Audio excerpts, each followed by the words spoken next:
the time police forced open the door at 99 Fulton Avenue, death had already settled into the walls. It clung to the insulation, soaked into the wood, and crawled beneath the floorboards where human remains were hidden like trash.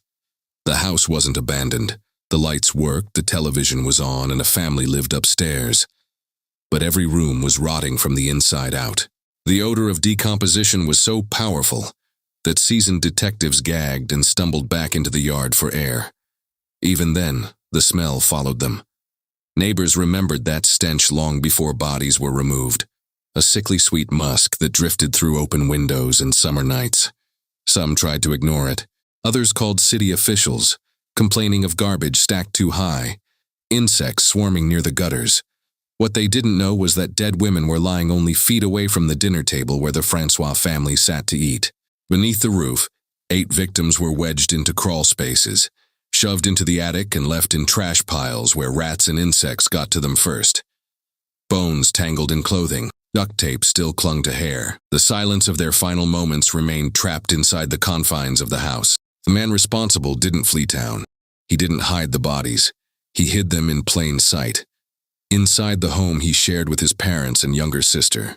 His name was Kendall Francois, a large, quietly violent man whose crimes went unnoticed for nearly 2 years, while prostitutes disappeared one after another from the streets of Poughkeepsie, New York. Women who knew him warned police. Those warnings turned into rumors, and those rumors turned into fear. But fear didn't stop him. Every day, Kendall woke up surrounded by the dead and went about his life, driving his mother to work at a nearby psychiatric center, exchanging casual small talk with co-workers, returning home each night to the stench only he fully understood. Before anyone in authority bothered to believe the women who saw the danger first, 8 lives were taken, and their bodies lay inside a house that slowly became a tomb that waited. Because Kendall Francois was only finished when one of his victims survived and escaped. Before he was the man standing in shackles while 8 families stared him down, Kendall Francois was a quiet boy in a modest New York town, the second of 4 children born to Haitian parents who believed deeply in structure, hard work, and appearances. On paper, their life looked ordinary. They lived in Poughkeepsie, not far from the Hudson River, in a neighborhood where people cut their grass on weekends and kids rode their bikes in the street. It was the kind of place where neighbors might know your last name and what church you attended, but never what was buried inside your home. Inside the Francois household, appearances mattered. His parents had immigrated from Haiti and built their life piece by piece, taking jobs, paying bills, pushing their children toward something better. His mother worked as a nurse at a nearby psychiatric center, spending her days caring for people whose minds had lost their grip on reality. At night, she came home to a son whose mind was drifting in a far more dangerous direction, and she never truly saw it. From a young age, Kendall was big, tall, heavy-set, looming over other kids by middle school. His size drew attention, but not the kind that softens a child. Children pointed, laughed, whispered. Teachers noticed his poor hygiene. Students noticed worse. They began calling him Stinky. By the time he reached Arlington High School, his body odor was so overpowering that other students avoided him in hallways and locker rooms. It would become one of the most consistent details people remembered about him for the rest of his life. By high school, he tried to shape that size into something useful. He wrestled. He played football. Coaches encouraged him, saw potential in his strength, his reach, his ability to push other bodies where he wanted them to go. On the field and on the mat, force was a language he could use without being punished for it. There, pain was expected. Conquest was celebrated. But those moments ended when practice was over and he went back to being the strange, smelly kid classmates avoided. He graduated in 1989, and like so many young men drifting at the edge of adulthood with no clear path, he turned to the military. That same year, he enlisted in the United States Army. He was sent to Fort Sill in Oklahoma for basic training, where his size became both an asset and a liability. He was strong, but his weight began to climb, over 300 pounds on a 6.4 frame. What the Army saw was not potential, it was a risk. After roughly 4 years of service, He was discharged due to obesity, officially deemed unfit to continue. The army gave him structure but not a sense of belonging. It taught him how to take orders, how to tolerate discomfort, how to keep going in hostile environments. It did not teach him how to live with other people. It did not teach him empathy, and it certainly did not cure the contempt that had been growing quietly inside him for years. When he came back to Dutchess County, he returned to the same town, the same area, the same underlying sense that he didn't quite fit among normal lives. He enrolled at Dutchess Community College, taking up a liberal arts major, drifting through classes, absorbing lectures while something colder began to form beneath the surface. Professors would later say there was nothing obviously alarming about him in the classroom. He was quiet. He did the work. He passed. On paper, he was just another older student moving through community college. Where his inner life started to slip through was not in college hallways, but in the job he took not long after. A school aide at Arlington Middle School in 1994. First he worked as a part-time custodian, then later as a student monitor between April 1996 and January 1997. It was here that his reputation stopped being just about his smell. To the students, he was stinky. That was the name that followed him up and down the corridors, the nickname whispered, shouted, and weaponized. But underneath that childish cruelty, there was something else. Something the kids recognized on a level adults didn't want to look at too closely. Girls complained that he made them uncomfortable. He would tell them sexual jokes, lean in too close, touch their hair, wrap an arm around them in a way that lasted too long. Some shrugged it off as an awkward, inappropriate staff member who didn't understand boundaries. Others felt a sharper instinct, a warning they didn't yet have the vocabulary for. It was not only his smell that made them recoil. It was what they felt in the space between his body and theirs. The administration didn't respond with alarm. There were no headlines, no public outcry, no lasting record of the unease he caused in the young girls he hovered near. He eventually left the job, telling people he was going to work at Anderson School, a special education institution for children with developmental disabilities in nearby Stottsburg. The school, when later asked, could not confirm that he had ever been hired. There is a particular kind of predator who learns early that he can move through systems without consequence if he keeps everything just a little bit deniable. Kendall was learning that lesson. In high school, his size and smell made him an outsider. In the army, his weight made him a problem to be removed. At the middle school, his conduct made him an internal issue, something easier to let drift away than confront publicly. Each time he slipped out of focus before anyone drew a hard line and said, "This is dangerous." Meanwhile, he remained in the same small world. The Francois home, the Poughkeepsie streets, the same body that other people avoided, and he dragged through every environment he entered. The house at 99 Fulton Avenue was still his base of operations, a place where his parents believed he was just their troubled, heavy, odd son. They knew the house was messy. They knew the smell was bad. They had explanations ready. Trash, plumbing, clutter. Anything but the reality that their child was rotting on the inside, and soon the house would match him. By the mid-1990s, he had drifted into a pattern of aimlessness that wrapped around something more sinister. Long drives through downtown Poughkeepsie, especially the areas where prostitutes solicited clients near Main Street, Church Street, and the cheaper motels along the Strip.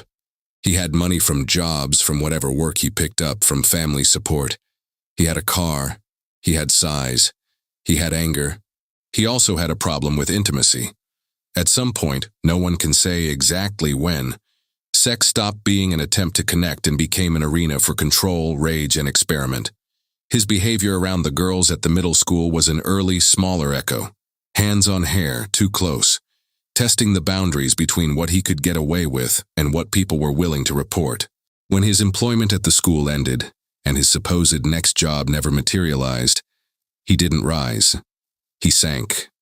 He stayed in the family home, surrounded by clutter, increasingly isolated, descending into a private world that no one else entered fully. He drove his mother to work at the psychiatric hospital. He came back. He wandered the streets looking for women who needed money, who had been bruised by life long before they ever met him. The transition from awkward, inappropriate, smelly aide to serial killer did not happen overnight. It happened in the spaces no one was watching. The car. In the motel rooms. In the moment when his hands went from touching to squeezing and never learned how to stop. By October 1996, when he picked up Wendy Myers at the Valley Rest Motel, Kendall Francois was no longer just a quiet man with a bad odor and a scattered work history. He was something else entirely. A man who had spent his life absorbing rejection, disgust, and invisibility, and had finally found a way to feel powerful. It is at this moment, with Wendy stepping into his car and expecting a transaction, that his childhood ends, quietly, violently, and forever. The years of being Stinky, the discharged soldier, the off-putting school aide, the overlooked son, all of it collapses into a single decision: to see another human being as something he could use, break, and leave behind in the same house where he slept. And once he crossed that line, there was no going back. October 24th, 1996.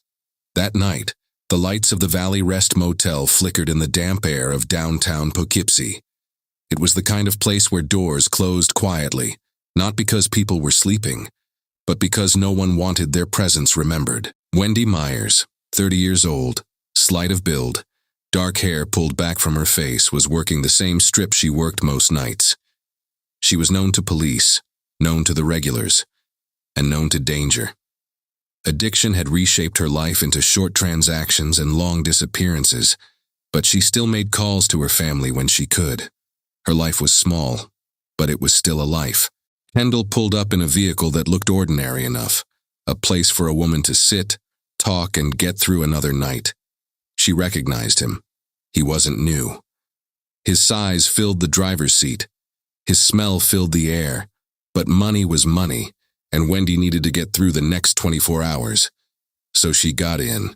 At some point, the transaction turned into something else. Investigators later pieced together what had happened through Kendall's own admissions, details recounted not with remorse but almost with clinical detachment. They drove back to 99 Fulton Avenue, the place that would become the final address for nearly every woman who encountered him. The house was already suffocating under piles of trash and human filth. Inside that decaying structure, Kendall led Wendy to the bathroom. During sex, his hands closed around her throat. There was no escalation of rage, no argument that triggered the attack. The came suddenly, like an instinct he had been rehearsing internally for years. Wendy struggled, nails scratching skin, body thrashing beneath his weight. But his build had always been his advantage. One he never earned, one he never deserved. When she slipped into unconsciousness, he held on. He never learned how to stop. Investigators believe he drowned her in the bathtub, while her lungs still reflexively tried to breathe. When she died, the body of a 30-year-old woman became, in his mind, a problem to be stored rather than mourned. Kendall dragged her to the attic, the crawl space above where his family slept. Ate, argued, and lived their lives without suspecting that death now occupied their home. He left her there in the darkness, tucked near insulation and discarded belongings. There was no burial, no ritual, just disposal. A dehumanizing termination of existence. Forensic pathologists would later confirm what was obvious from the scene: her cause of death, asphyxiation and drowning. There was additional trauma, abrasions consistent with defensive struggle. As far as post-mortem conditions, there were early signs of decomposition accelerated by indoor heat and neglect. While Wendy's body lay overhead, the house continued like nothing had changed. The family went to work. Kendall returned to cruising the streets. Dinner was cooked and eaten beneath the weight of a corpse silently decaying above them. Wendy's absence, like so many women on Main Street, attracted little immediate attention. Her loved ones worried, but police were already overwhelmed with cases of missing hookers. Women's society too often pretends do not exist. In those early days, no one connected her disappearance to the man who still had her skin beneath his fingernails. Less than 5 weeks later, he went hunting again. Gina Marie Barone was 29 years old when she crossed paths with Kendall Francois for the last time on November 29, 1996. She had once been a young woman laughing with friends on better days. But years of addiction had turned the world into a narrow, dangerous place where every choice felt like the only one available. She knew Kendall as a client, a large, awkward man with an odor that clung to him like a warning. But warnings only matter when they are believed, and on that night, she needed the cash more than she needed the fear. Once she stepped into Kendall's vehicle, the doors became barriers instead of protection. The struggle started quickly. She tried to escape, but the size of the man beside her made it impossible. When his hand locked around her throat, the interior of the car filled with her panic. She hit the window with her shoulder as she fought for breath. But Kendall had long since discovered that once a woman lost oxygen, her resistance faded faster than anything else. Gina died in that vehicle, alone, terrified, and still trying to breathe. He drove home in silence with her body slumped beside him. Inside 99 Fulton Avenue, Kendall dragged Gina to the attic where Wendy Myers had already begun to decay. The attic was a stifling space choked with heat and trash, the air thick enough to feel alive. Gina's body was positioned beside Wendy, as though the victims were being arranged into a morbid catalog only he would ever see. There was no ceremony, no hesitation, only the cruel efficiency of a man who had already made peace with the violence he was capable of. As the days passed, the decomposition of two bodies now filled the attic with a sour chemical odor that mixed with mold, garbage, and the humid breath of summer trapped in insulation. Kendall walked downstairs after each kill, as if nothing significant had happened. His mother cooked meals. His sister watched television. They all lived their lives beneath a growing collection of corpses, buried above their heads in a darkness they did not acknowledge. The official investigation into Gina's disappearance would not begin for months. On the streets where she once survived, her absence was noticed only as another person missing, another woman who slipped through society's fingers. Kendall learned something essential. As long as he chose victims no one fought for, he would remain untouchable. Catherine Marsh was 29 years old and pregnant when she got into Kendall's car sometime in early December 1996. She still carried hope inside her bones, hope that she could get clean, hope that she could protect the life growing inside her. She told people she wanted to escape the cycle, but survival and optimism are two different things, and survival is always the harder one to hold on to. When she entered 99 Fulton Avenue, the stench was already becoming something that could not be ignored. Piles of garbage crowded the floor. Rotting food clung to kitchen counters. The air felt polluted by decay. Kathy likely hesitated, and that hesitation may have sealed her fate. Kendall attacked her with the same calculated violence he used on the others, strangling her with hands large enough to wrap nearly around her entire neck. She fought violently, leaving marks on his skin that would later be crucial evidence, but she could not overcome the man who outweighed and overpowered her. Her death was not just the end of one life, it was the eradication of two. The fetal remains found later confirmed that Kathy was carrying a child who never took a breath. Forensic examiners noted injuries that indicated she struggled desperately, trying to protect herself and the baby she hoped would live a better life than she had. Kendall robbed both before the child ever saw daylight. Rather than place her body elsewhere in the home, Kendall added Kathy to the attic, positioning her near Wendy and Gina, forming a row of the dead he could revisit whenever he pleased. Insects swarmed. Skin softened and broke open. Heat accelerated the transformation from person to remains. With every passing day, the attic resembled a mass grave more than a storage space. The smell seeped downward through vents and cracks, drifting into the living areas, a silent demand that the truth be recognized. But inside that house, denial held strong.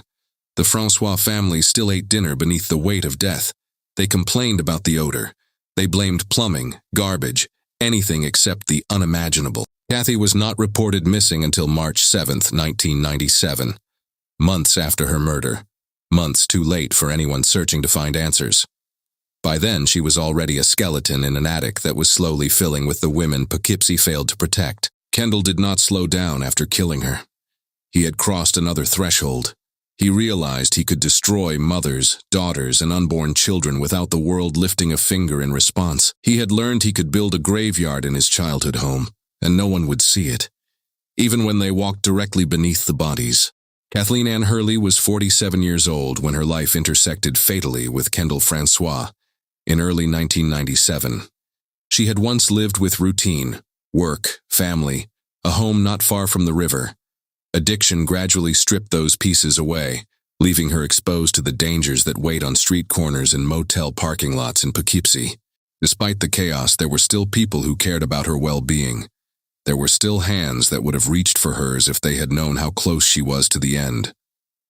When Kendall pulled alongside her one cold night, he offered what looked like a chance to earn quick money. She accepted because the logic of survival leaves very little room for fear. Kathleen climbed into his car unaware that 3 other women were lying dead inside his home, their bodies decomposing in an attic above the heads of his unsuspecting family.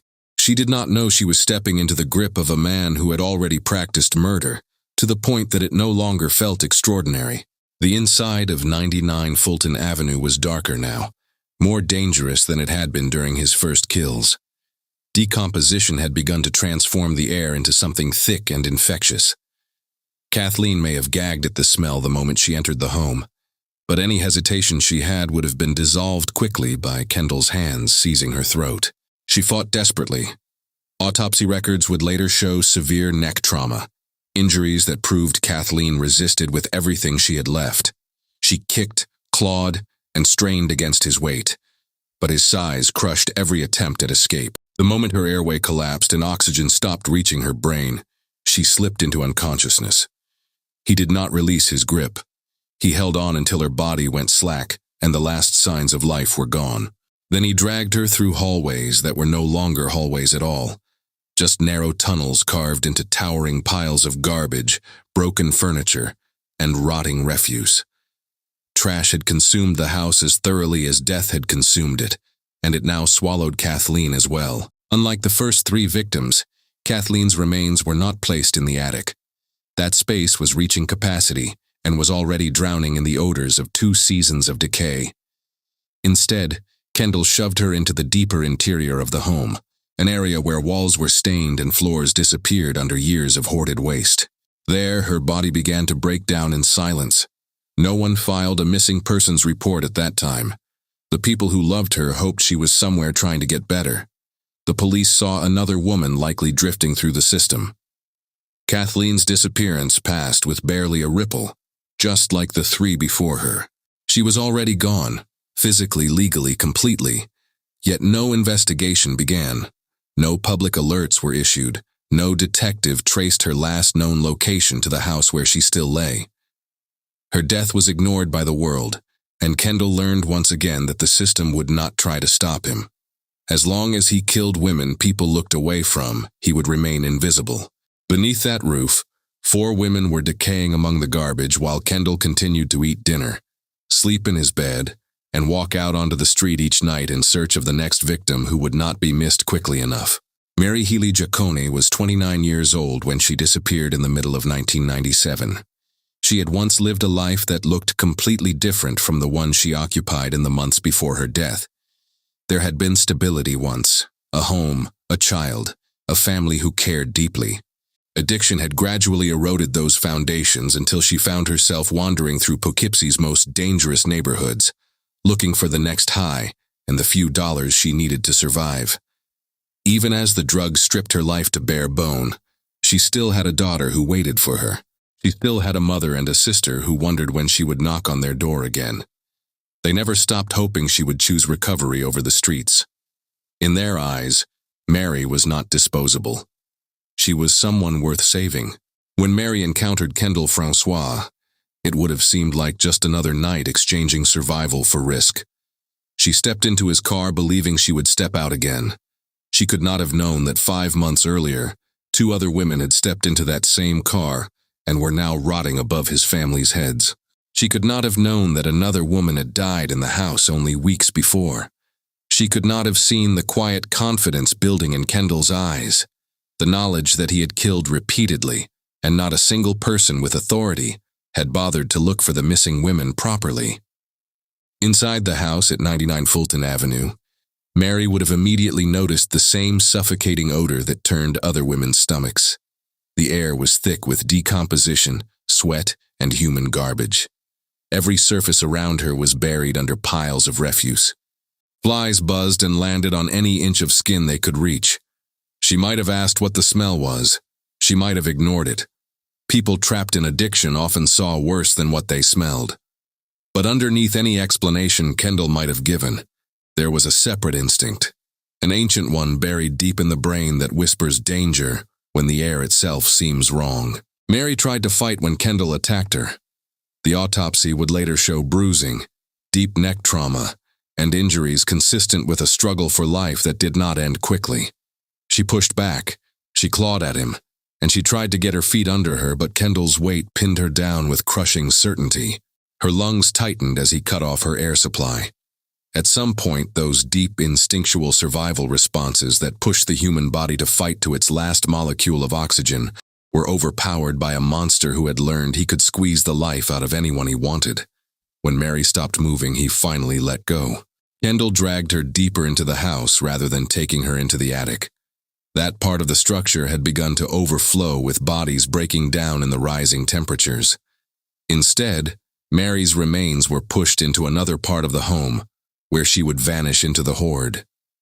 Staggering mountain of trash bags, old furniture, discarded food containers, stained clothing, and insect activity so severe that crime scene technicians later had to mask their faces to avoid retching. Mary decomposed within that chaos, her identity swallowed by the environment, as swiftly as she had been swallowed by Kendall's hands.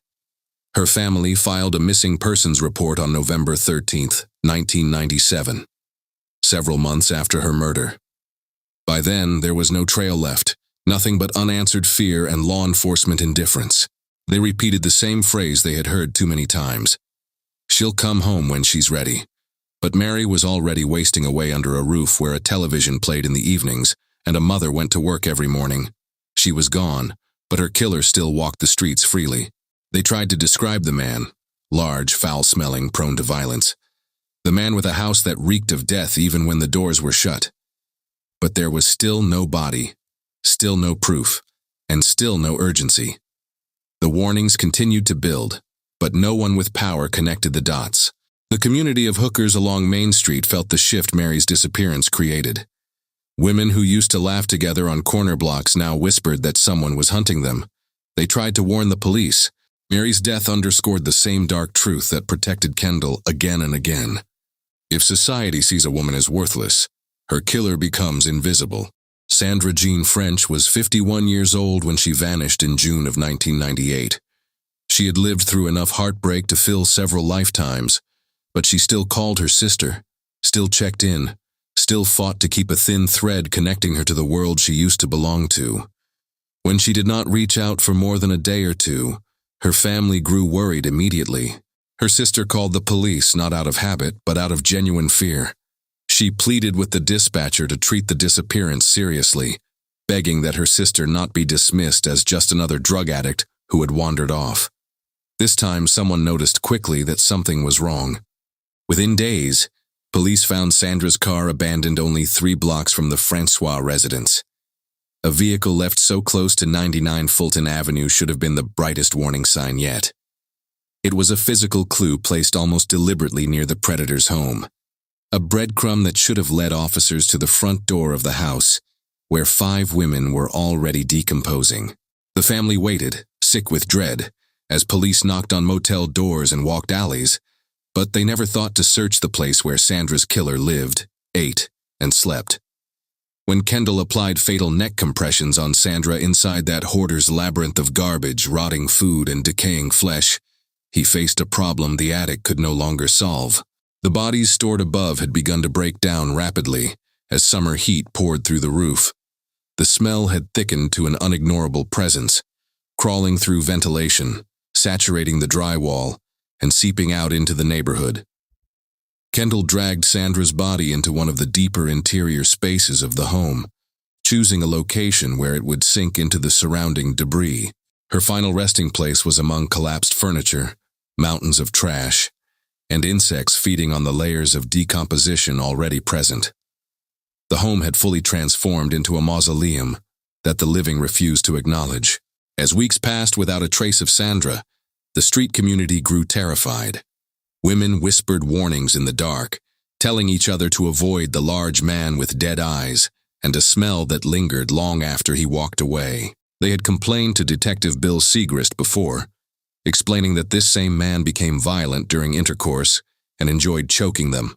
Some even named him outright. Segrist began to take particular notice of the pattern. For the first time, suspicion tilted toward Kendall Francois.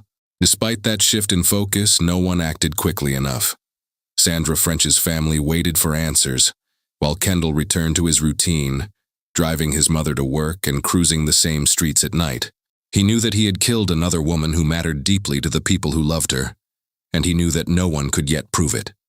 His confidence grew within the rotting chaos of his home, a place where life and death had begun to coexist, as though both belonged to him alone. Katina Newmaster was 25 years old when she vanished on August 26, 1998.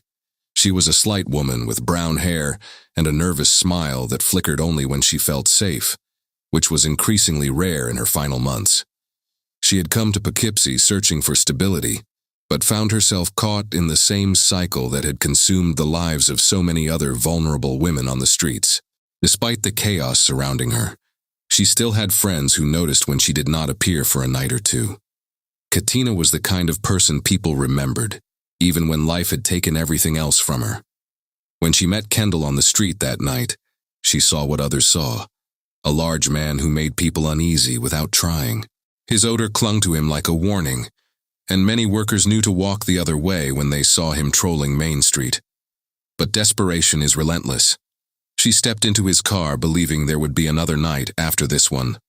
She did not know that the man beside her had already killed 6 others and was growing bolder by the day. Inside 99 Fulton Avenue, the air was now almost unbreathable. The walls were lined with garbage that had turned into layers of filth sealing off entire rooms. The temperatures in late summer created the perfect breeding ground for the bodies hidden throughout the house. Maggots and blowflies infested the darkest corners, feeding on flesh and thriving in the decay that had become the dominant force inside the home. Katina likely sensed danger the moment she entered. Instinct has a way of screaming when the body recognizes death. Kendall attacked her with the same method that had become routine to him. The struggle was intense. She clawed at him with everything she had, desperate to break free from his grasp. The autopsy would later show deep bruising across her throat, abrasions on her arms, and clear evidence that she fought until her body could no longer keep up with terror. When her resistance slowed and her airway finally collapsed, Kendall did not release his grip. He held on until he was certain nothing inside her would ever rise again. He had learned that murder required patience, and he had become very patient. Katina's body was dragged deeper into the structure of the home, joining the others in a state of decomposition that defied comprehension.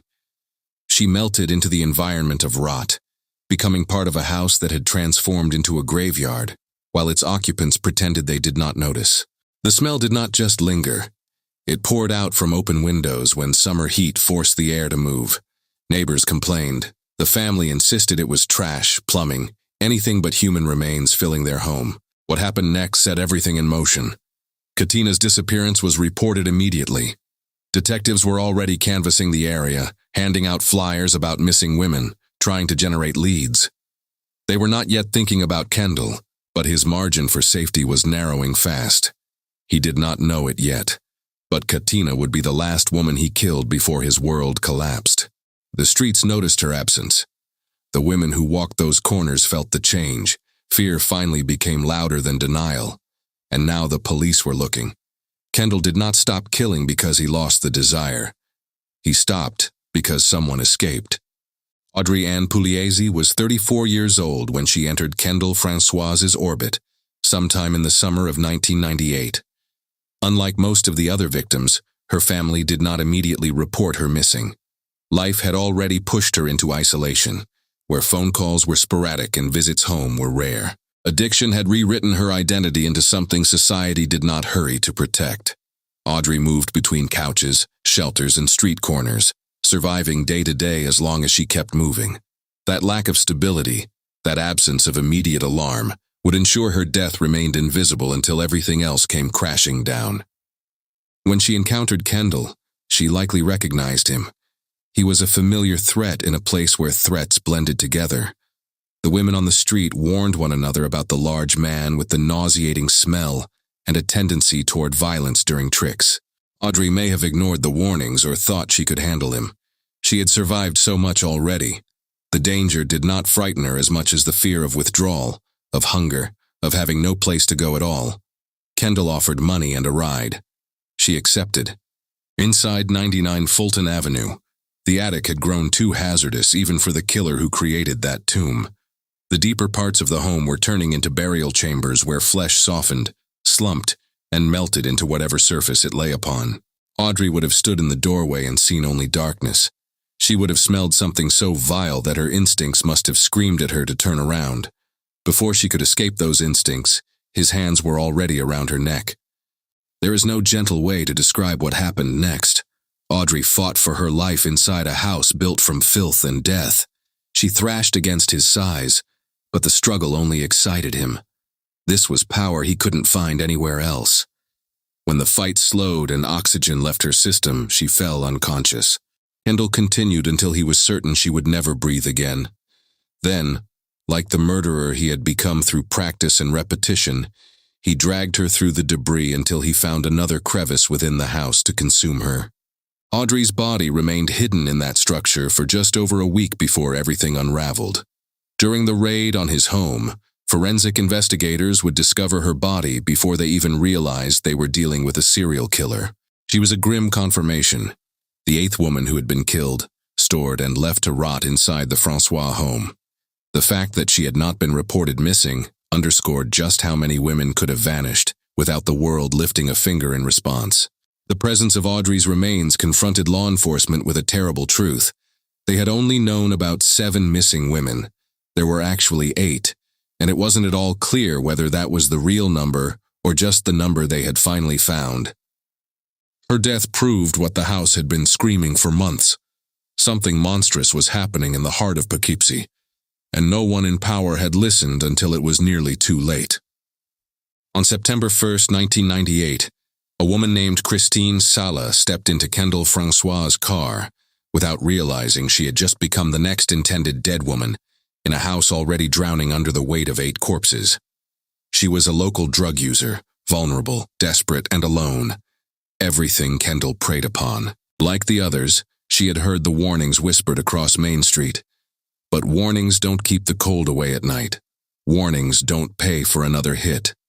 So she entered the vehicle of the man who stank of violence and rot. When Kendall drove her to 99 Fulton Avenue and pulled into the garage, she noticed the same smell that every victim before her had recognized as something far more sinister than garbage. The odor clung to him, to the car, to every breath she took. She told him no when he demanded pleasure.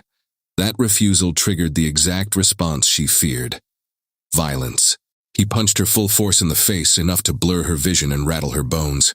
He grabbed her by the hair, yanking her out of the vehicle and dragging her across the dirty concrete floor. His hands knew what to do. They encircled her throat and squeezed hard enough that the air in her lungs reversed direction. She heard him say the words countless women had heard before. "I'll end your life." He meant it. Christine's world was shrinking to a tunnel of darkness, oxygen gone, body giving up. But somewhere inside her brain, a primal instinct ignited. As soon as he loosened his grip just slightly to reposition himself, she made the only move that could save her life. She ran. She scrambled back into the car before he fully realized she was no longer pinned under him. She yanked the door shut and forced it open again on the other side. He lunged, but she slipped free of his reach, bare feet pounding asphalt as she bolted away from the house where death was piled in every corner. Kendall got behind the wheel, hunting her down. He drove next to her with his window down, demanding she get in. Her lungs screamed. Her heart hammered out a final warning. She refused. In a split-second decision, she hurled herself from the moving vehicle as he slowed near a Sunoco gas station. She hit pavement hard and rolled, tearing skin and breaking the last illusion of safety. But she was alive and running. Her escape collided with fate. Detectives Skip Manane and Bob McCready were already nearby, canvassing the area with flyers for Katina Newmaster, the woman Kendall had murdered days earlier. A bystander, Deborah Lonsdale, saw Christine staggering and pointed her out as the assaulted woman. The detectives approached Christine, who was shaking, crying, but breathing. She told them everything. They believed her. For the first time, law enforcement did not brush off the fear of a woman from the streets. They did not assume she would vanish and return later on her own. They did not tell her she would be fine by morning. They took her straight to the police station. It was there, under fluorescent lights and the silent pressure of interrogation, that Kendall Francois sat in a chair, calm and composed, speaking to detectives about missing women. He did not know it yet, but the walls of 99 Fulton Avenue were collapsing around him. The truth was spreading from the mouth of the survivor who refused to die. Christine Sala lived through the same terror that killed 8 women before her. The only difference was that she ran fast enough, and now, the monster who had thrived invisibly for 2 years had finally been seen. On September 2, 1998, while Kendall Francois calmly answered police questions, detectives executed a search warrant at his family's home at 99 Fulton Avenue, a place long associated with unexplained stench and complaints. Inside, officers were overwhelmed by the heat and overwhelming odor of decomposition. The home was filled with garbage, human waste, and swarming insects. Within minutes, investigators uncovered human remains, confirming they were dealing with more than a single homicide. As they pushed into the attic, detectives discovered multiple bodies in various stages of decay. 8 confirmed victims who had vanished over nearly 2 years, while the Francois family continued living in the house. Outside, neighbors watched in disbelief, realizing the garbage smell they had questioned for years had been death. At the station, Kendall's composure faded as the search exposed his crimes. He had been killing women and hiding them in plain sight, while a failed system allowed the horror to continue unchecked. He blamed his actions on the women for ripping him off. He later told a reporter that the only thing he regrets is admitting to the police he killed the women, and if he didn't, he wouldn't be in prison. On October 13, 1998, prosecutors formally charged him with 8 counts of first-degree murder, 8 counts of second-degree murder, and 1 count of attempted assault for what he did to Christine Sala. As each charge was read, his face did not change. He sat there like a man listening to a grocery list, detached from the horror he caused. To avoid the death penalty, Francois accepted a plea deal where he would spend the rest of his life behind bars.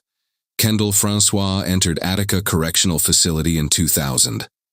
On September 11, 2014, at only 43 years old, Kendall Francois died in the medical unit. The official cause was listed as an AIDS-related illness. People on the outside do not know what evil is. Do you know what evil is? Sure, Are you evil? somewhat. In the late 1980s, 11 women vanished from the streets of Rochester, New York, one by one, quietly, the way people disappear when nobody's looking for them, when they live on the margins of a city that has already decided they don't matter. Their bodies turned up in gorges, in frozen creek beds, in wooded parks along the Genesee River, dumped in the dark like something disposable, their faces pressed into mud and ice and dead leaves while the city slept above them. And when police finally caught the man responsible, they discovered something that turned even hardened investigators cold. After the killing, after the dumping, after driving to a diner and ordering his coffee, he had been returning to the bodies to fulfill his deviant desires. His name was Arthur Shawcross, and the most terrifying thing about him wasn't just what he did. It was the fact he'd already served 15 years for killing 2 kids. And somehow he made parole and was let back into society to destroy the lives of many others. But Arthur Shawcross didn't just appear out of nowhere. To understand what he became, you have to go back to where he started. Picture the most unremarkable town in America. Brownville, New York, population 1,200. A crossroads so small, so forgotten, that the patch of land where Arthur Shawcross grew up is literally called Shawcross Corners, named after his own grandfather. Nothing ever happened in Brownville, except Arthur. From the moment he entered the world on June 6, 1945, something was fundamentally, irreparably wrong, not visibly, not at first. He looked like any other post-war upstate New York kid. Blue eyes, light hair, a gap-toothed smile that neighbors found charming. His father, Arthur R. Shawcross, held steady work as a road construction laborer. His mother, Beatrice, Betty, kept the house, raised 4 children, and ruled the family with an iron personality described as domineering to the point of suffocation. But by the time little Artie was 6 years old, Betty Shawcross was beside herself. Not in the way mothers worry about shy kids or slow learners. This was something else. Her son was, in the clinical language, Dr. Richard Krause, chief psychiatrist at DePaul Mental Health Services in Rochester, would use 40 years later. Completely unmanageable. He was a bully who threatened other children with a coldness that went far beyond normal childhood cruelty. He ran away from home repeatedly. He could not be controlled, redirected, or reasoned with. He existed in a state of permanent, barely contained rage that could detonate without warning over nothing at all. The kids in Brownville gave him 2 nicknames, Artie and Crazy Boy. Neither was said with affection. What Artie Shawcross did to animals in that small town should have been the first screaming alarm. He didn't just hurt them, he was methodical about it, deliberate. Cousins and neighbors recalled watching him taking the lives of cats. He seemed to find it calming. He set fires the same way, not wildly, but with focus. A paper company plant in Lafargeville, structures around the county, always controlled, always watching. He insulted teachers to their faces and seemed to feel nothing when punished for it. At General Brown Jr. Senior High School, a teacher named Kenneth Christie, a man with a reputation for handling difficult students, finally lost patience with Shawcross during gym class one afternoon and physically grabbed him, slamming him against the wall. Shawcross didn't yell, didn't cry, didn't run. He picked up a desk and threw it. Both of them ended up locked in separate rooms. His principal, Gerard Horde, would tell reporters decades later he was a real strange ranger, a real loner. Classmates remembered a boy who sat with his book closed and his legs crossed, staring at the ceiling, making any effort an unreasonable proposition. Not because he was stupid, because he genuinely did not care. Not about grades, not about other people, not about consequences. His classmate, Terry Robbins, later a custodian at the school, said it simply: he had no real friends. He kept close to himself. He failed 6th grade, failed 7th, dropped out before 9th grade finals. He was done with education at 16, not defeated by it, but entirely indifferent to it. Then came the claims that would haunt every courtroom he ever entered. What are you doing now? What's happening? What are you doing, Art? Art, why are you holding him? Art, what's happening? Mom. What's happening? What does Mommy do? Mom's got me. Mama's got you now? What does she do?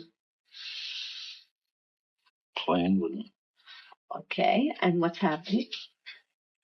Started me. And what's happening? Why are you crying, Art? Hurts. What hurts us? She squeezed me. And what do you say to Mommy? What do you say to? No. What do you say? Stop. No. My mother gave me. She performed on me for several years. Under hypnosis, in taped psychiatric sessions that were played to a stunned Rochester jury in 1990, Arthur Shawcross described his childhood in terms so graphic they came with on-screen warnings. He claimed his mother, Beatrice, had assaulted him in a manner for years, which left him, in his own words, obsessed with sex before he was 10 years old. He claimed an aunt he called Tina did the same. He described these encounters in chilling detail, slipping between personalities mid-session, his voice changing, his affect flattening, speaking sometimes as a child, sometimes as something else entirely. Years later, prosecution psychiatrists challenged his claim. Dr. Park Dietz, the state's lead forensic expert, told the jury Shawcross had simply modeled himself after Norman Bates, the fictional murderer from Alfred Hitchcock's Psycho, and constructed an elaborate false history of maltreatment specifically to escape prison and enter a psychiatric facility. There was, Dietz argued, not a single piece of corroborating evidence for any of it. Shawcross's own aunt, Beatrice Shawcross of Glen Park, was blunt. It didn't happen.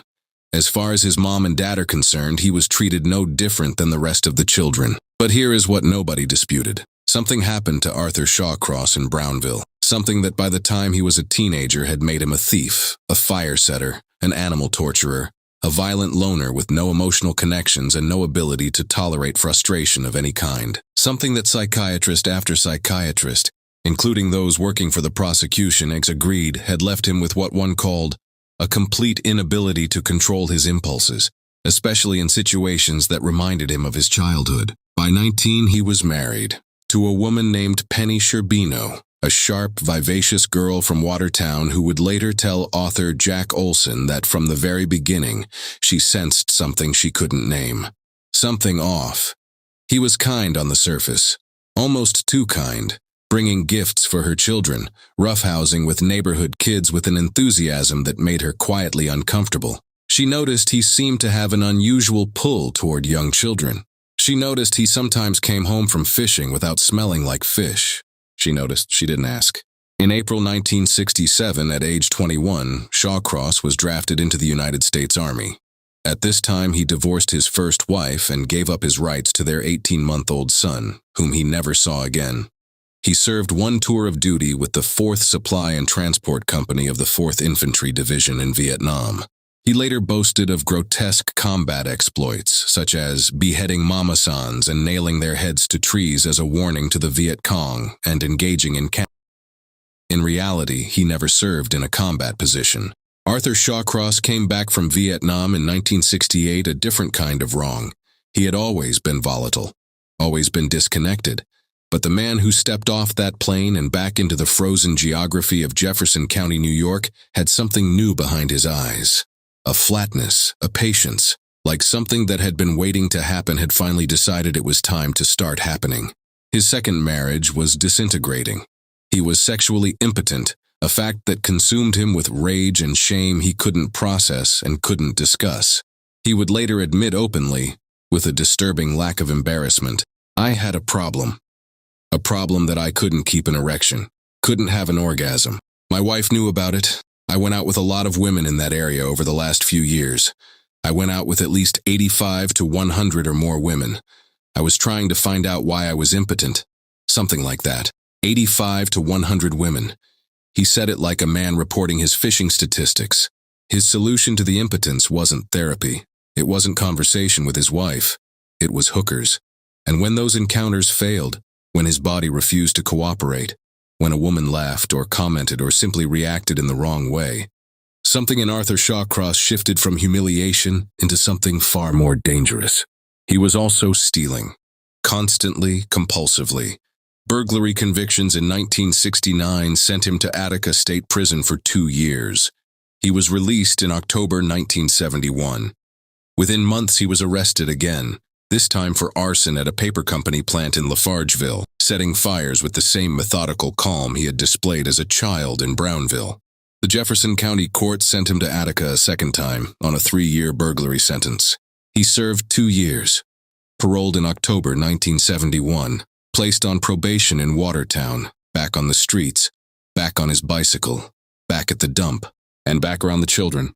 His co-worker at the city dump, Richard Gibo, would tell reporters years later, "It seemed like he had a child's mind. He was gentle with kids and took their toys out and played with them. That gentleness was the most dangerous thing about him." Because on May 7, 1972, 10-year-old Jack Blake disappeared. Jack was a Watertown boy, a kid from the neighborhood around Pearl Street. He had gone fishing with Arthur Shawcross. He never came home. Police questioned Shawcross. They noted he had a previous record. The burglaries, the arson. They found no firm evidence linking him to the boy's disappearance. Nothing concrete. Nothing that would hold in court. They let him go. Jack Blake's body wasn't found until September 7, 1972, 4 months later, in a heavily wooded area north of Watertown. His clothing was scattered across 126 feet of forest floor. His skeletal remains had been partially covered with strips of bark. The medical examiner ruled the death a homicide cause undetermined, but the manner of concealment was intentional. It was also determined that Jack was assaulted in a similar manner. Arthur's hunger to kill continued. And now, 4 months after Jack Blake vanished, a little girl from Rochester was visiting Watertown. Karen Ann Hill was 8 years old, with dark hair and a gap-toothed smile that her mother, Helene, kept in a photograph on her dresser for the next 18 years. September the 2nd, 1972. Karen had come to Watertown with her mother to visit friends, A perfectly ordinary Saturday afternoon trip from Rochester. While the adults talked inside, Karen went outside to play. She was last seen near the Pearl Street Bridge on the north bank of the Black River, the same river Arthur Shawcross fished every night alone in the dark. She was reported missing at noon. By nightfall, Watertown police had found her body. She was beneath the bridge, stuffed under the steel structure on Pearl Street, in a pile of debris, in the dark. The medical examiner's findings were unambiguous and savage. Karen Ann Hill, 8 years old, had been assaulted in a manner and asphyxiated. Her mother was a block away when it happened, a block away inside a friend's house, while Arthur Shawcross, a 27-year-old city garbage worker who had already killed one child 4 months earlier, violated and murdered her daughter in the shadows beneath a bridge. Shawcross was arrested the very next morning at his home. The detective who interrogated him was Charles Kubinski, a retired Watertown police detective who would tell reporters 17 years later, after Rochester, after 11 more bodies. I thought he was a very dangerous person.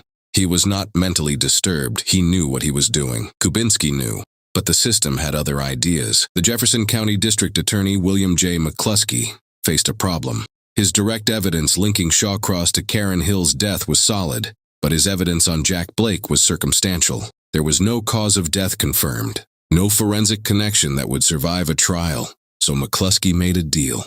Shawcross would plead guilty to first-degree manslaughter in Karen's death. He would admit to causing Jack Blake's death without formal murder charges being filed. The murder charge would be reduced. The reasoning, McCluskey explained, was that a jury would likely find Shawcross had killed Karen during an extreme emotional disturbance, which under New York law qualified not as murder, but as manslaughter. Extreme emotional disturbance. For violating and murdering 2 kids. On October 17, 1972, Judge Milton A. Wiltsey sentenced Arthur John Shawcross to a maximum of 25 years in Attica Correctional Facility. Robert J. Hill, Karen's father, stood in that courtroom and felt the floor drop out from under him. He would spend the next 18 years waiting for justice that never fully came. When Shawcross was eventually arrested in Rochester in January 1990, Hill told reporters they should have hung him then. All I want to know is that they put him away in an electric chair with double voltage and amperage because that's what he deserves. Karen's mother, Helene Hill, sat in the Rochester courtroom during the 1990 trial with tears streaming down her face. 18 years. She had waited 18 years for this moment. When prosecutor Charles Siragusa won his conviction, she walked to him outside the courtroom and embraced him. She whispered, "Thank you. You gave me justice for Karen." But in 1972, there was no justice for Karen, nor was there for Jack. There was a plea deal, a sentence, and a bus to Attica. And here is where the story becomes not just a story about a killer, but a story about a system that failed on an almost incomprehensible scale. Arthur Shawcross arrived at Attica State Prison in 1972. He was placed in a special cell block, isolated from other prisoners. He received psychiatric treatment. He applied for parole 5 times. He was denied 4 times, the parole board citing the brutal, bizarre, and serious nature of his crimes, and specifically noting that releasing him early would have been a mistake. 5 times they said no. Then a 3-member panel of the New York State Parole Board reviewed a psychiatric profile of Arthur Shawcross prepared by a state psychiatrist, a profile that found, in the board's clinical language, no contraindications to release. The profile noted that Shawcross had been visiting his mental hygiene clinic regularly, that he was meeting with his parole officer weekly, that he appeared on the surface to have made genuine progress. "From all that one could observe," said Edward Elwin, executive director of the State Division of Parole, "he was making a good adjustment. This was a man who had did the unthinkable to 2 kids. Experts who had examined him inside prison walls had repeatedly warned that he was dangerous. One formal report described his crimes as brutal, bizarre, and serious. Prison psychiatrists had flagged him. The parole board's own prior panels had denied him 4 consecutive times specifically because of how dangerous they believed him to be. But on April 30th, 1987, after serving just 14.5 years of his 25-year sentence, the board voted to release him. Not to Watertown, where his crimes had occurred. Not to Rochester, where his family lived. They tried to place him in Binghamton first, 150 miles to the south. Within 2 weeks, residents found out who he was and circulated petitions. City officials pressured parole authorities.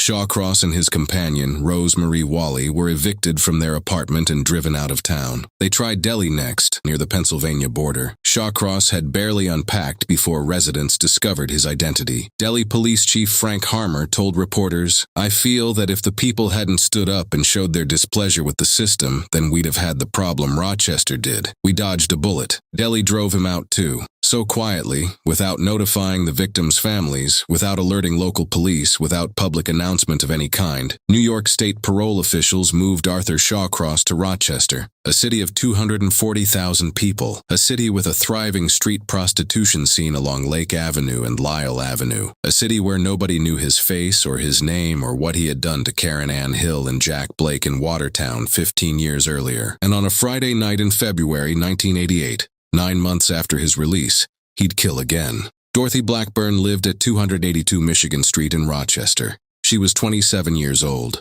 Brown hair, a working prostitute on the Lake and Lyle Avenue strips, the long, flat commercial corridors on Rochester's west side where streetwalkers, pimps, and lonely men conducted their business every night under the yellow glow of gas station signs and corner store windows. She was last seen by her family on March 15, 1988, reported missing to Rochester police 3 days later.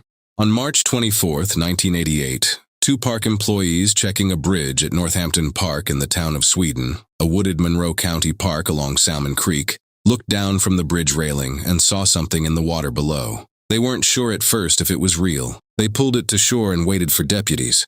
Dorothy Blackburn was floating face down, fully clothed in the creek. The Monroe County medical examiner performed an autopsy and ruled the cause of death, asphyxia. No weapons, no witnesses, no suspect. Monroe County Sheriff's investigators had almost nothing to work with.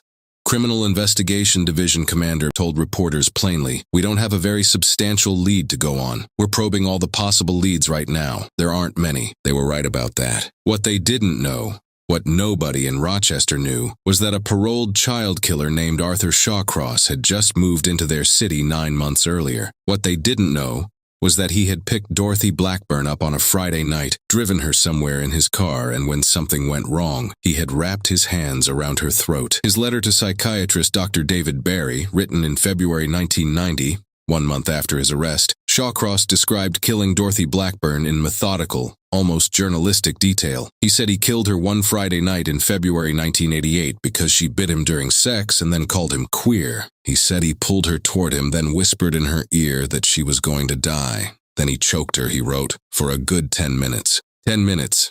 He drove her body to the creek, dumped it, drove to a diner and ordered coffee, cleaned out the car, disposed of her clothing and identification. Then he went home. Dorothy Blackburn was the first.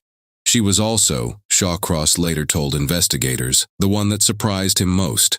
Not because of what he did, but because of how easy it was to do it again. Anna Marie Stephan had a heart of gold. That is not a cliché. It is what people who knew her actually said repeatedly without prompting. She was born in Naples, Ontario County. She graduated from Naples High School in 1979. Growing up, she took care of her younger sister, Tina Louise, a paraplegic, working teenage jobs to help support the family while other kids her age were worrying about dances and driving. When Tina Louise died in 1980, something in Anna broke open. She moved to Rochester. She fell, in her father Robert Daly's words, into the wrong crowd.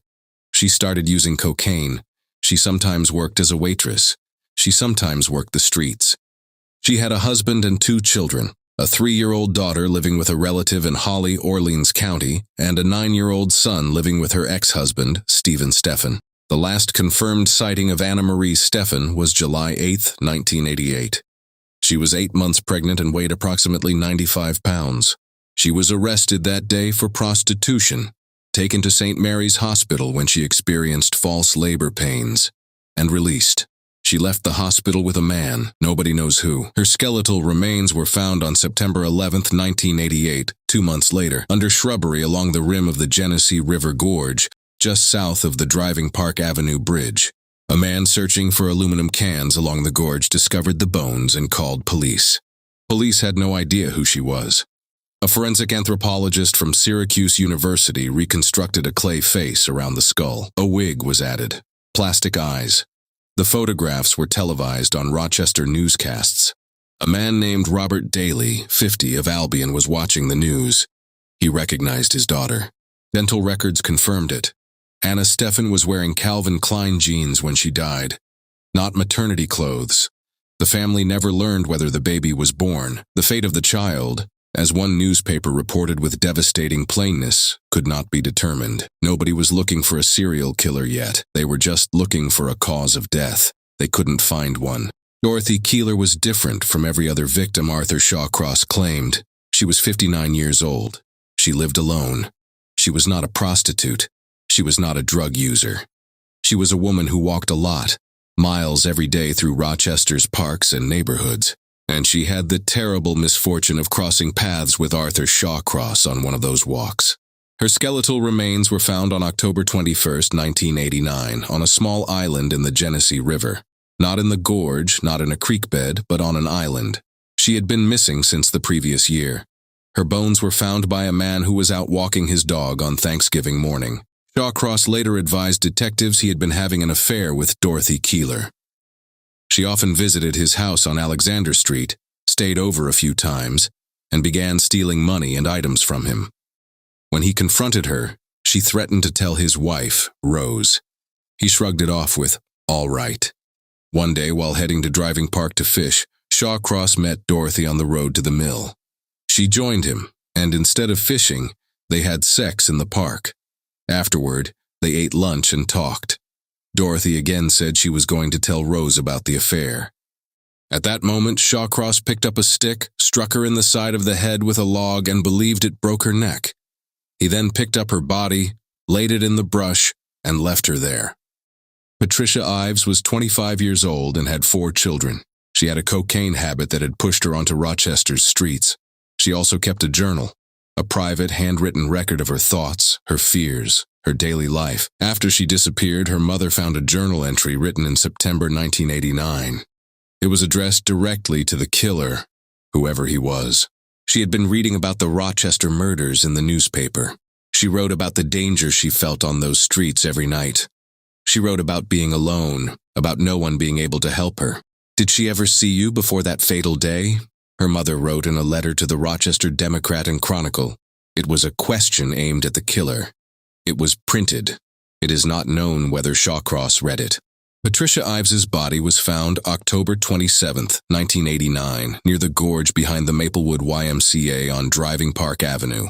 Cause of death was not immediately determined, but the circumstances matched every other body coming out of those gorges and creek beds. Frances Brown was 22 years old. Frances worked the streets. She was young, she was vulnerable, and she was caught in the undertow of Rochester's crack cocaine epidemic that was pulling women onto Lake Avenue and Lyle Avenue by the hundreds in the late 1980s. Her body was found November 11, 1989, in the Genesee River Gorge near Seth Green Drive on the river's east side. She was killed in the same way as the others. She had been missing since early November. Her grandfather, Clem Brown, sat in his living room in Rochester and watched the television stations broadcast the first images of Arthur Shawcross after his arrest. He stared at the face on the screen.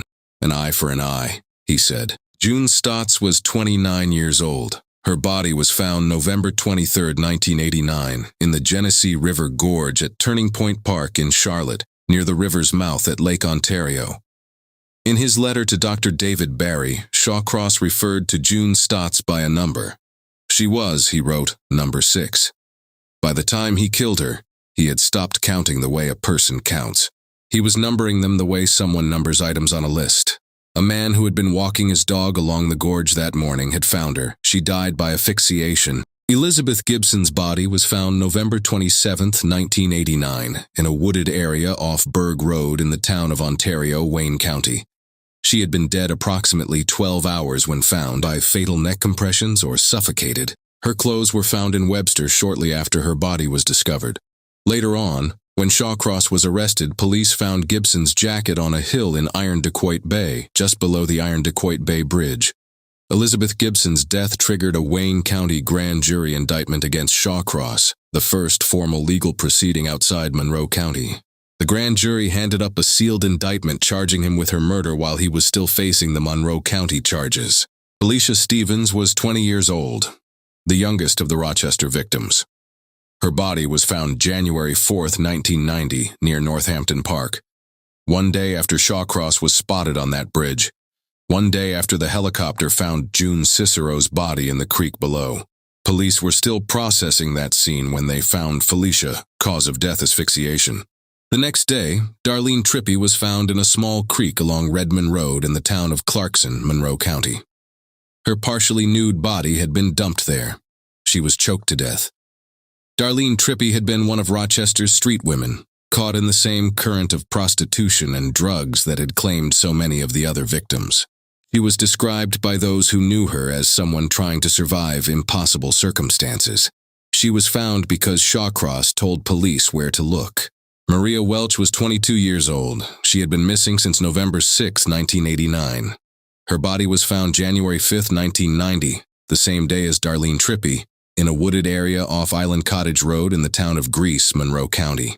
A police officer described the scene as very difficult to get through. Thick brush, heavy snow, remote. Maria Welch had a boyfriend named James Miller. He sat in the courtroom every day of Shawcross's trial. He came with a friend, a man who had been the father of her newborn baby, born 18 months before she disappeared. He frequently volunteered to be interviewed. He wanted, more than anything, for someone to acknowledge that Maria Welch had been a real person. She smiled wide in photographs. She had a baby. She had a boyfriend who sat in a courtroom for 13 weeks listening to testimony about what had been done to her body. Her mother, Liz Vinieri, spoke outside the courthouse after the verdict. Her voice was quiet and even and utterly destroyed. "Shawcross cheated me," she said. "He cheated my daughter and her son." June Cicero was 34 years old. She lived at 35 Chestnut Street, Rochester. She had been missing since December 17, 1989. She is the victim who ended Arthur Shawcross's killing spree, not because she was the last woman he killed, but because she was the woman he could not leave alone.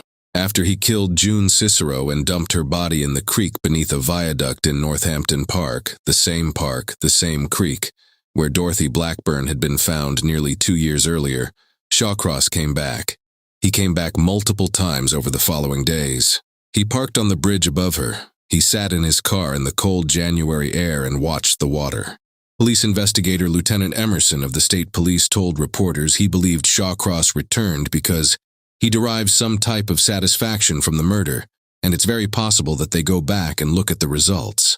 On January 3, 1990, State Police Sergeant Ken Hunt and his co-pilot were making a routine search pass over the area in their helicopter. They had covered this ground before. Then, on a second pass, they both saw it. The body in the water, partially frozen into the creek below the viaduct, and the gray car on the bridge above. It was kind of like we saw the vehicle first, and then the second time around we both saw the body, Hunt told reporters. As far as I'm concerned, it was just a matter of luck. Ground units followed the car.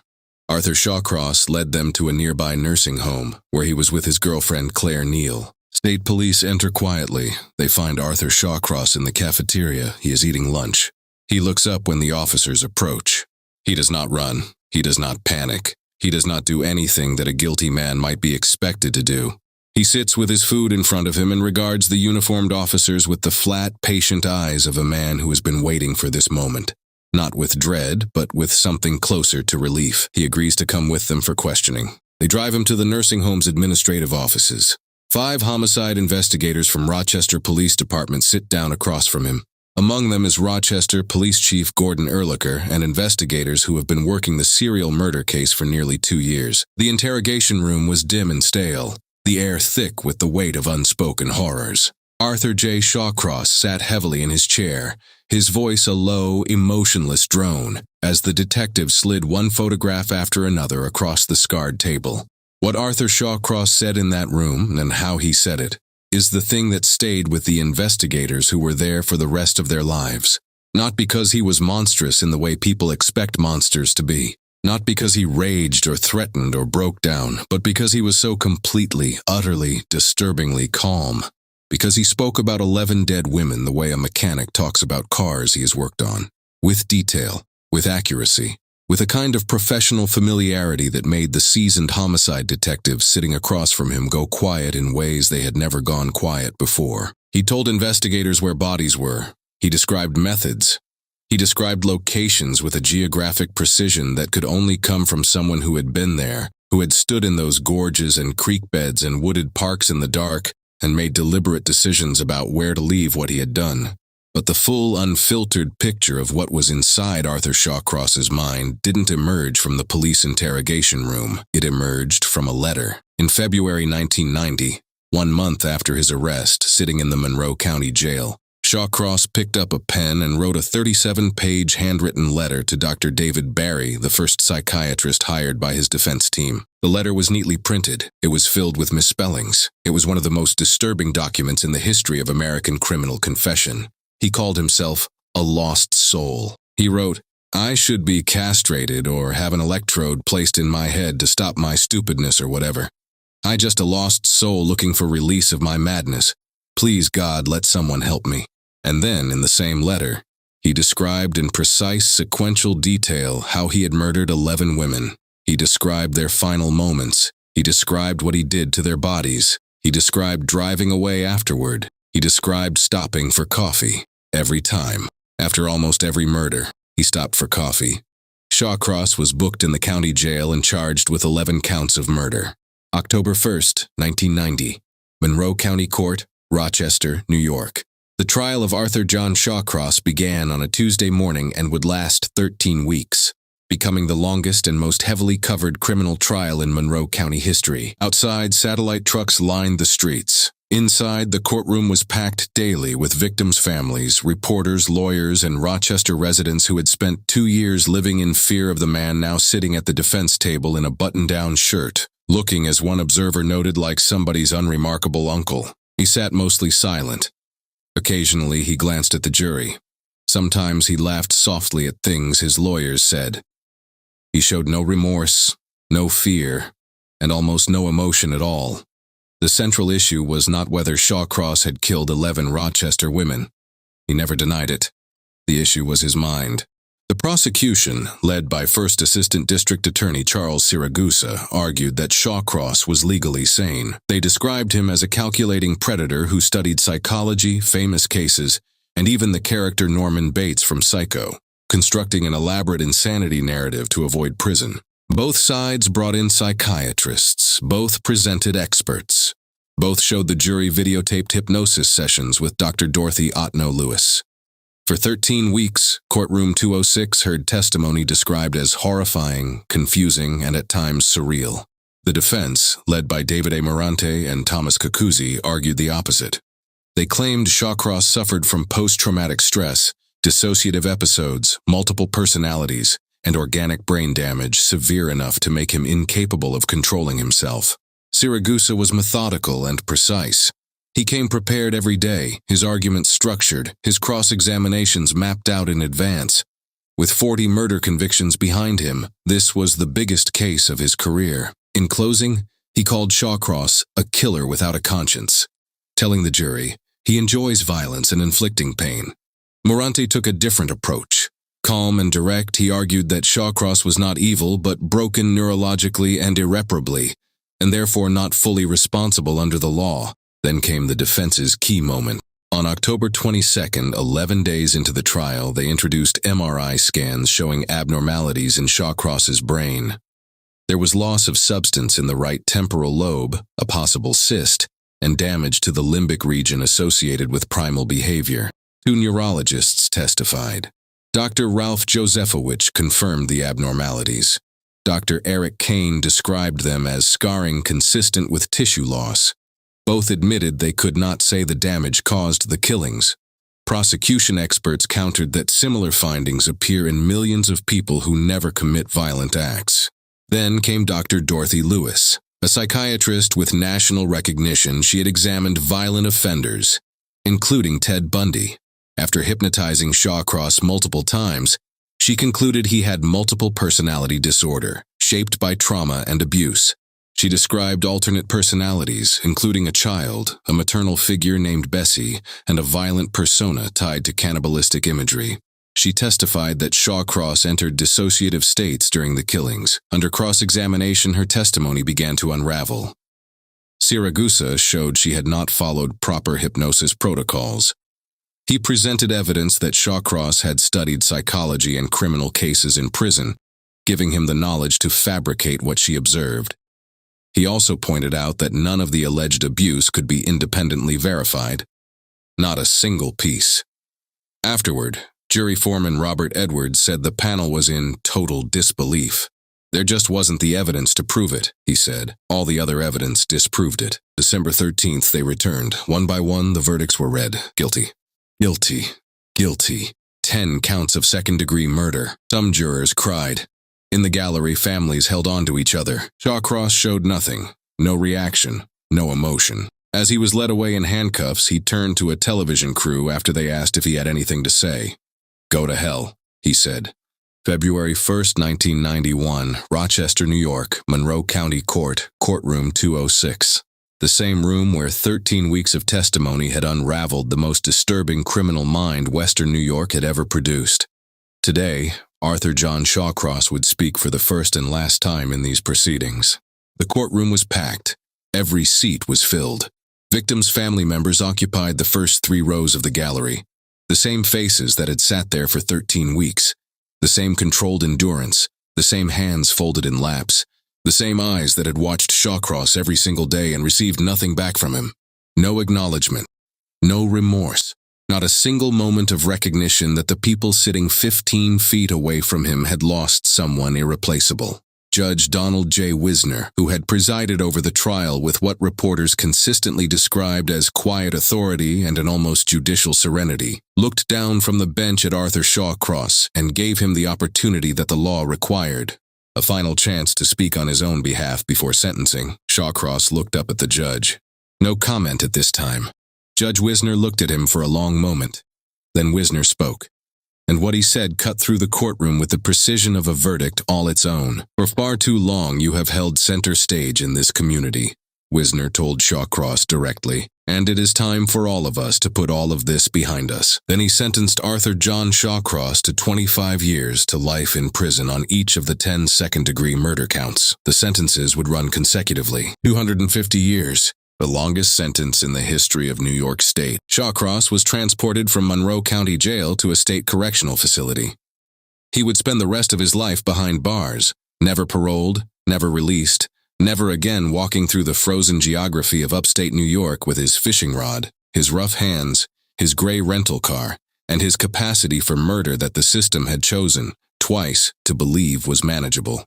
He died on November 10, 2008 at Albany Medical Center after suffering a stroke. He was 63 years old. He had spent the last 17 years of his life in a series of New York State prisons, corresponding with researchers, giving interviews, writing letters, and claiming alternately to be a victim of his childhood, a victim of Vietnam, a victim of biology, and a victim of a system that had failed him. He never expressed genuine remorse. Not once. Not in any letter, any interview, any courtroom statement, or any psychiatric session. May 28, 1928.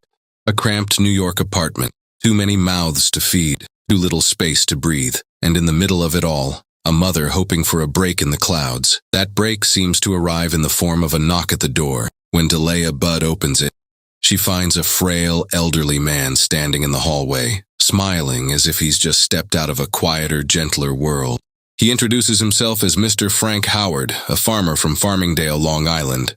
His gray hair is neatly kept, his mustache droops softly over a polite smile, and everything about him is arranged to suggest harmlessness.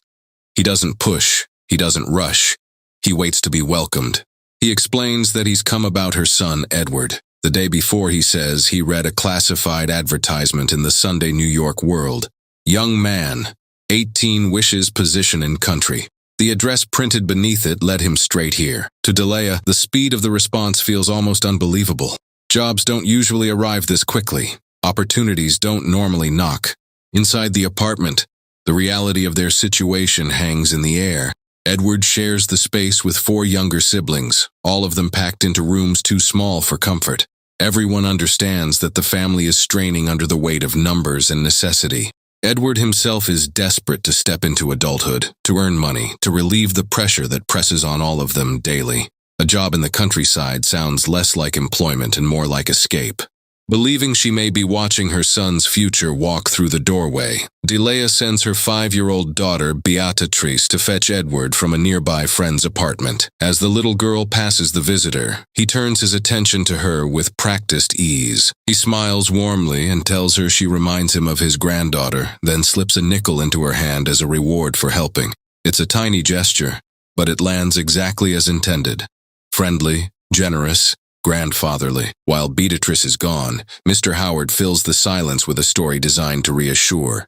He says his wife left him more than a decade ago, and that he raised 6 children on his own. He describes a thriving farm run by family, 5 hired hands, and a cook.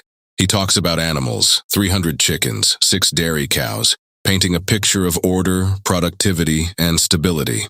Recently, he explains, he lost several workers and now needs strong young men to replace them. To Delia, nothing about him rings false. He sounds like a man who has endured hardship and built something solid anyway. Respectable, honest, the kind of person you trust instinctively. That instinct is exactly what he's counting on. When Edward Budd finally arrives, he isn't alone. His friend Willie Corman trails in with him, curious about the stranger waiting in the apartment. Mr. Howard studies Edward openly, not in a threatening way, but with the appraising look of a man sizing up a worker. He comments on Edward's build, his strength, the way he carries himself. Then he delivers the promise, $15 a week, to work on the farm. For a teenager in 1928, that amount feels enormous. It isn't just wages, it's independence measured in cash. Edward immediately understands what that money could mean for him and for the family he's leaving behind. Willie, caught up in the moment and the picture being painted, asks if there might be room for him too. Mr. Howard doesn't hesitate. He says yes as easily as if he expected the request. The countryside he describes sounds almost dreamlike compared to the city they know. Open air, honest work, space to breathe. He speaks about it with such bright certainty that it feels less like a job offer and more like an invitation into a better life. The boys begin imagining it instantly, leaving the crowded apartment, earning their own money, stepping into adulthood together. But just as excitement peaks, Mr. Howard introduces a delay. He explains that he has an appointment he cannot miss and cannot take them that day. Instead, he promises he'll return Saturday to collect them. The boys accept the inconvenience easily. Anticipation makes waiting feel small. They spend the next days imagining the farm, the work, the future that seems suddenly within reach. Saturday arrives. Edward and Willie wait. Mr. Howard never appears. The hours stretch long and uncomfortable, the silence growing heavier with each passing minute. Then a Western Union messenger arrives with a handwritten telegram. It reads, "Been over in New Jersey. Call in morning. Frank Howard." The message is brief but effective. It keeps hope alive.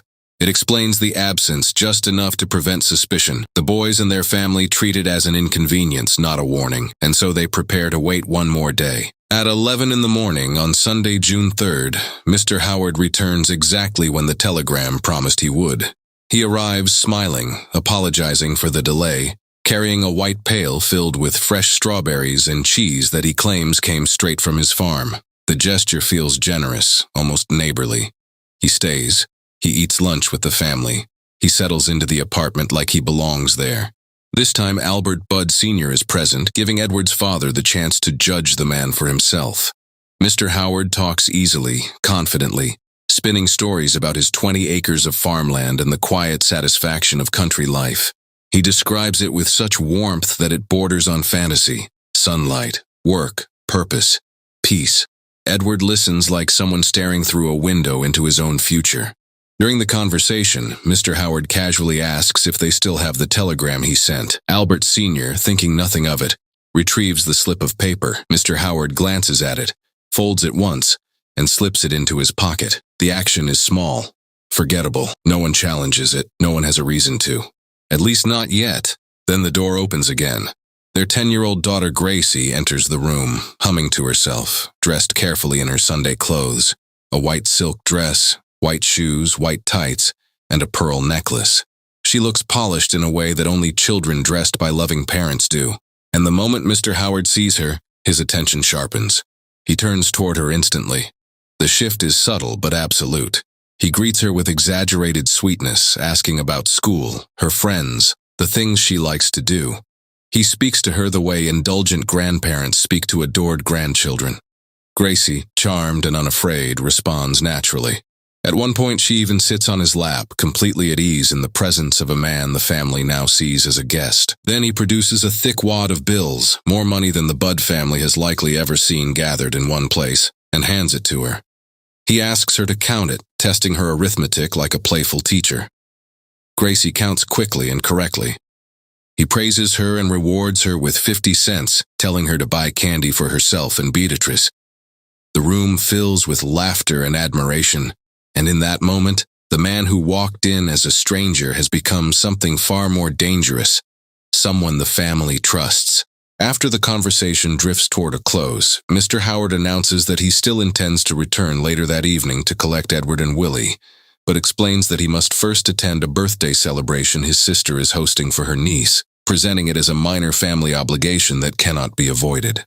His tone remains light and apologetic, and to reinforce his goodwill, he hands Edward and Willie $2, suggesting they pass the time by going to the movies while they wait, a gesture that feels generous enough to erase any lingering irritation over the previous day's delay.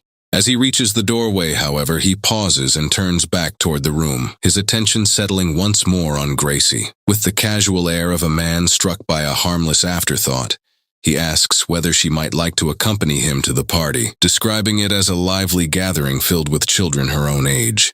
The image he paints is deliberate. Games, laughter, sweets, a rare afternoon of excitement. Gracie responds instantly with enthusiasm, her interest obvious. And for a brief moment, Delia hesitates, the protective instinct of a mother surfacing in quiet resistance. Mr. Howard counters gently, lowering his voice into the same reassuring cadence he has used since arriving.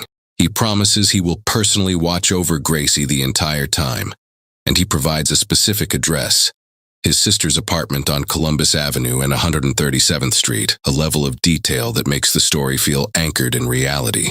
The precision of the location softens Delia's doubt, yet she still wavers until Albert Budd Sr. intervenes, telling her to let the child enjoy herself. He reminds her that Gracie rarely has opportunities like this, that their financial struggles leave little room for outings, and that denying her now would be denying a small happiness she may not see again soon. That argument breaks the stalemate. Delia kneels to help her daughter dress properly for the outing, fastening her coat and adjusting the hat with ribbons that Gracie favors, performing each movement with the unconscious tenderness of routine. There is no sense of finality in the moment, no dramatic weight, only the ordinary gestures of a mother sending her child out for what is supposed to be an afternoon visit. She walks Gracie to the door and watches as her daughter steps into the hallway beside the man who has, in the span of a few hours, transformed from stranger to trusted guest. They disappear down the street together, shrinking into the distance until they are gone. Evening arrives without the sound of returning footsteps. Night falls without apology. Mr. Howard does not come back, and neither does Gracie. By morning, fear has replaced patience, and Edward is sent to the police station to report his sister missing. It is there that the first devastating truth surfaces. The address Mr. Howard provided does not exist. No sister can be found, and the name he gave the family leads nowhere.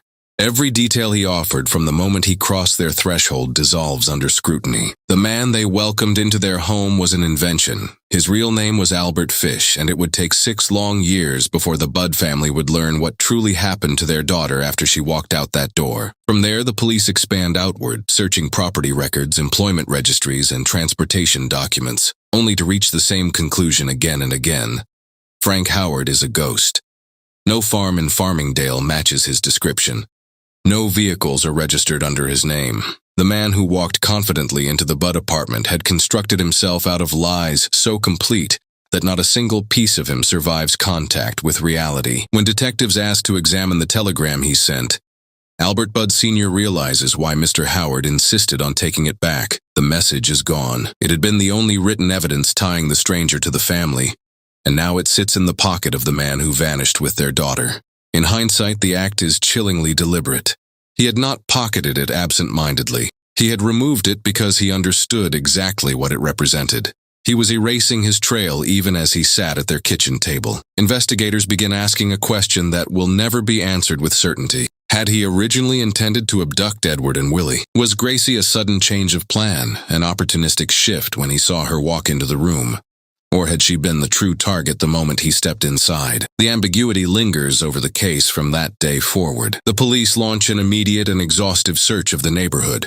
Officers comb through alleys, cellars, subway platforms, boarding houses, garages, and abandoned structures, while volunteers move block by block alongside them. The Budd family participates in the search personally, calling Gracie's name into streets that give no answer. Every location where a child could be hidden or harmed is checked. Nothing is found. Because Mr. Howard mentioned New Jersey several times during his conversations with the family, detectives widen the investigation across state lines and discover that there is, in fact, a real town called Farmingdale there. The coincidence appears promising, and further inquiry reveals a man named Frank Howard once owned a chicken farm in that area.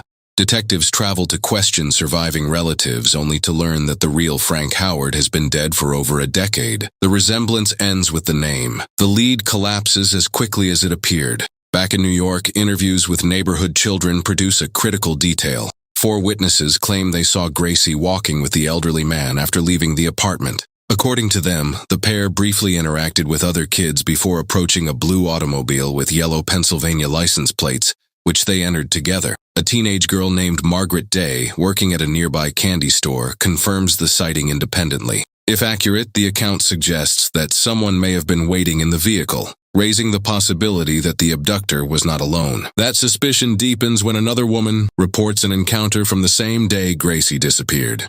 She claims an older couple accompanied by a younger man attempted to lure her 4-year-old son Desmond away. When she intervened, the group fled. Her description of the older man matches Mr. Howard almost perfectly. Despite this, no accomplices are ever officially identified, and historians will later debate whether these sightings point to partners or to unrelated coincidences. The records never produce a definitive answer. Within days, Gracie's photograph is everywhere. Posters cover city walls. Newspapers print her face on their front pages. Subway stations display circulars bearing her image and the description of the gray-haired man who took her. More than 1,000 notices are distributed to police departments across the United States and Canada. The search becomes one of the largest missing child campaigns of the era, and tips flood in from every direction. Detectives chase each lead methodically, yet almost all of them dissolve into error, rumor, or cruel hoaxes that consume precious time. A breakthrough of sorts arrives when a notice to telegraph operators in the New York Daily News leads investigators to the Western Union office on 3rd Avenue and 103rd Street, where the telegram had been sent. The office had photographed the original message, preserving the handwriting. That sample becomes vital evidence. From there, detectives trace the white pail of strawberries and cheese back to a market vendor near the office, suggesting that the abductor either lived in the area or moved through it frequently. The district is searched thoroughly, but again, the trail ends in silence. Days turn into weeks. Weeks slide into years.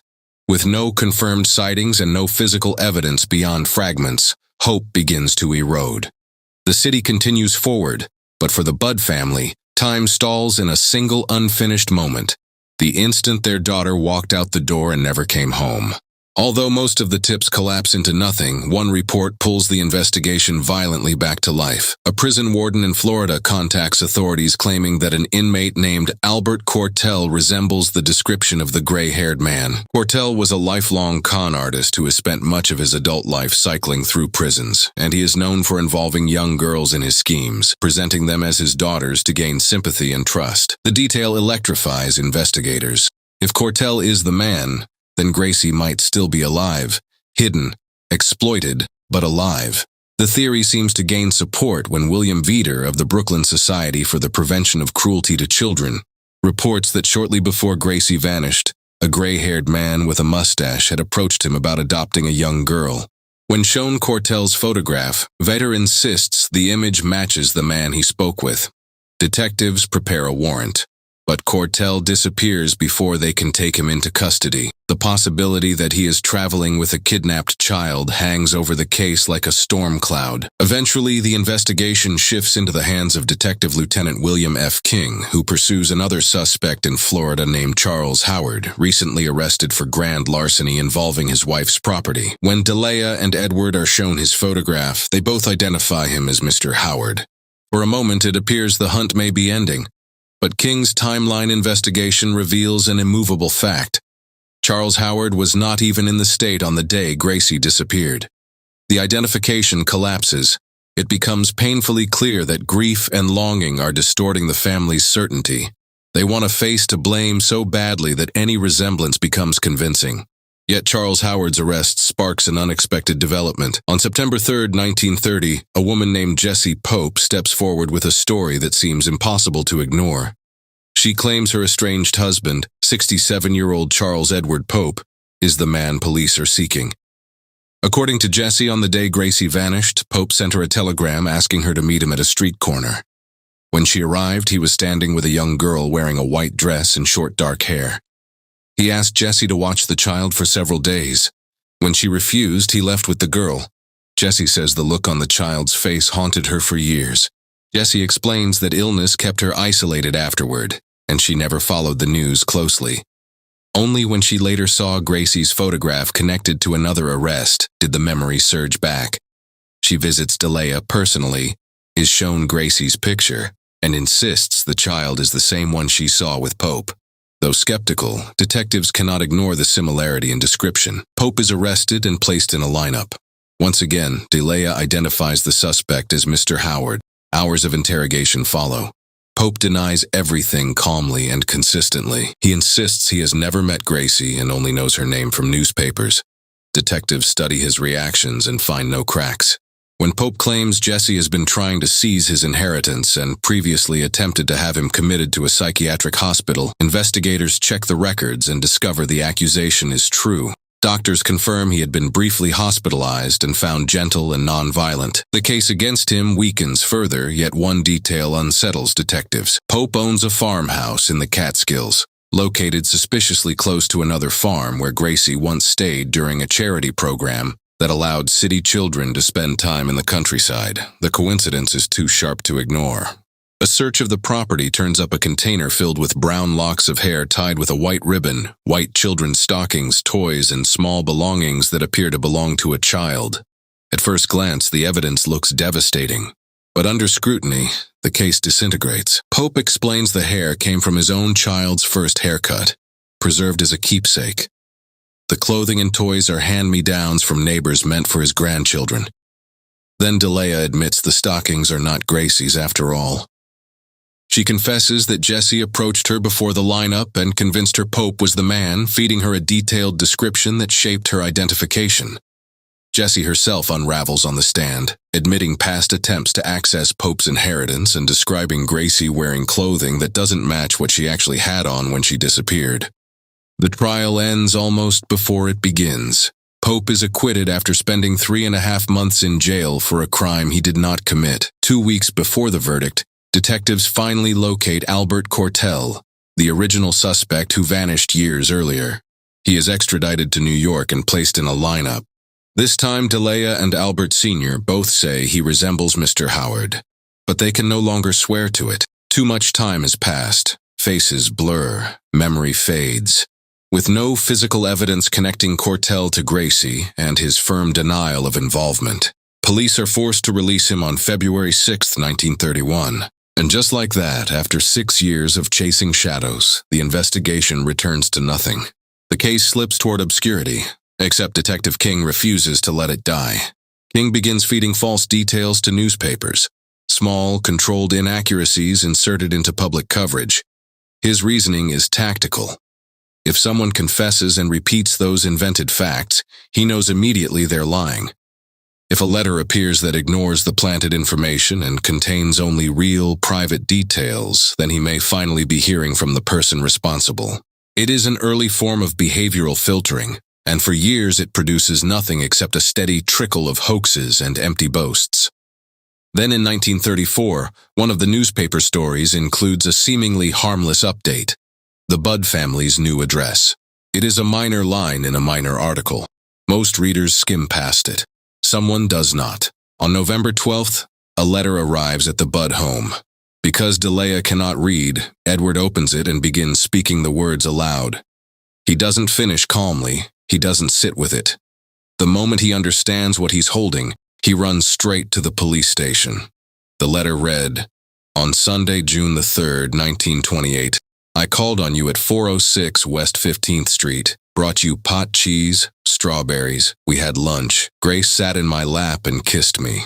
I made up my mind to eat her, on the pretense of taking her to a party. You said yes, she could go. I took her to an empty house in Westchester I had already picked out. When we got there, I told her to remain outside. She picked wildflowers. I went upstairs and stripped all my clothes off. I knew if I did not, I would get her blood on them. When all was ready, I went to the window and called her. Then I hid in a closet until she was in the room. When she saw me all naked, she began to cry and tried to run down the stairs. I grabbed her and she said she would tell her mother. First, I stripped her how she did kick, bite, and scratch. I choked her to death, then cut her in small pieces so I could take my meat to my rooms, cook and eat it. How sweet and tender her little was roasted in the oven. It took me 9 days to eat her entire body. When handwriting experts compare the letter to the photographed copy of the original telegram, the match is immediate and undeniable. For the first time in 6 years, the Budd case has a living voice attached to it. The envelope itself carries another clue. On the back, partially scratched out beneath a postage stamp, investigators detect faint letters, NYPBA. Careful examination reveals the scribbles were an attempt to hide the mark, but not completely. The initials stand for the New York Private Chauffeurs Benevolent Association, a professional organization for drivers. Detective King goes directly to the association's office looking for a member named Frank Howard. There is no such person in their records. Most investigators might have stopped there. King does not. He pulls every signature and handwriting sample from the organization, around 400 names, and begins comparing them one by one to the writing on the envelope, the letter, and the telegram. Hours turn into days, days into weeks. No match appears. The lead threatens to die the same slow death as all the others, but King refuses to abandon it. He shifts tactics and begins investigating the members individually, verifying their movements, alibis, and physical descriptions. One by one, they are eliminated. None of them resemble the man who took Gracie. Then a janitor at the association, Lisa Sikowski, mentions something that sounds trivial. Months earlier, he had taken some stationery home to his boarding house, room 7 at 200 East 52nd Street, and believes he may have left some behind when he moved out. It is the thinnest thread imaginable. King follows it anyway. King arrives at the boarding house on East 52nd Street, expecting another disappointment, because after 6 years of false starts, he has learned not to trust fragile leads. Yet he questions the landlady, Mrs. Schneider, with the same precision he brings to every interview. She initially tells him she has never rented a room to anyone named Frank Howard, and for a brief moment it appears the trail is about to vanish again. King changes his approach and abandons the name entirely, instead describing the man's appearance in careful detail. Elderly, thin, gray mustache, sunken cheeks, a posture that suggests weakness but eyes that remain alert. The description lands immediately. Mrs. Schneider tells him that a tenant matching that exact figure had been staying in room 7 until only a few days earlier.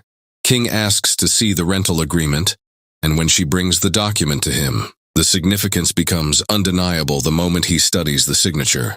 The handwriting is identical to the script on the telegram and the letter sent to the Budd family. The curves of the letters, the pressure of the pen, the rhythm of the strokes all align perfectly. The name signed at the bottom is not Frank Howard. It reads Albert H. Fish, a name that means nothing to King yet carries the weight of a breakthrough he has been chasing for years. Mrs. Schneider cannot tell him where Fish has gone, but she remembers an important detail. Fish regularly receives checks from his son John in North Carolina, and before leaving he told her to hold the next payment until he returned to collect it. She expects the check soon. Recognizing the opportunity, King immediately places the boarding house under constant surveillance beginning November 14th. Officers watch the building day and night, rotating shifts to ensure the entrance is never unwatched. The check arrives exactly as predicted, but Fish does not. Days stretch into weeks, and the silence becomes unbearable. Eventually, King is ordered to withdraw his men because the department cannot justify an endless stakeout on a single hope. Reluctantly, he pulls the surveillance but instructs Mrs. Schneider to contact him the instant Fish reappears. Nearly a month passes with no word, and King begins to suspect the man has vanished permanently. Then on December 13th, Mrs. Schneider calls in a panic, telling him that Albert Fish has returned and is asking about the check. King orders her to keep Fish inside the building if possible and rushes to the address with officers. When he arrives, the house is quiet except for the soft clink of china. Mrs. Schneider whispers that Fish is sitting in the next room drinking tea. King enters expecting resistance, yet the figure he sees is almost pathetic.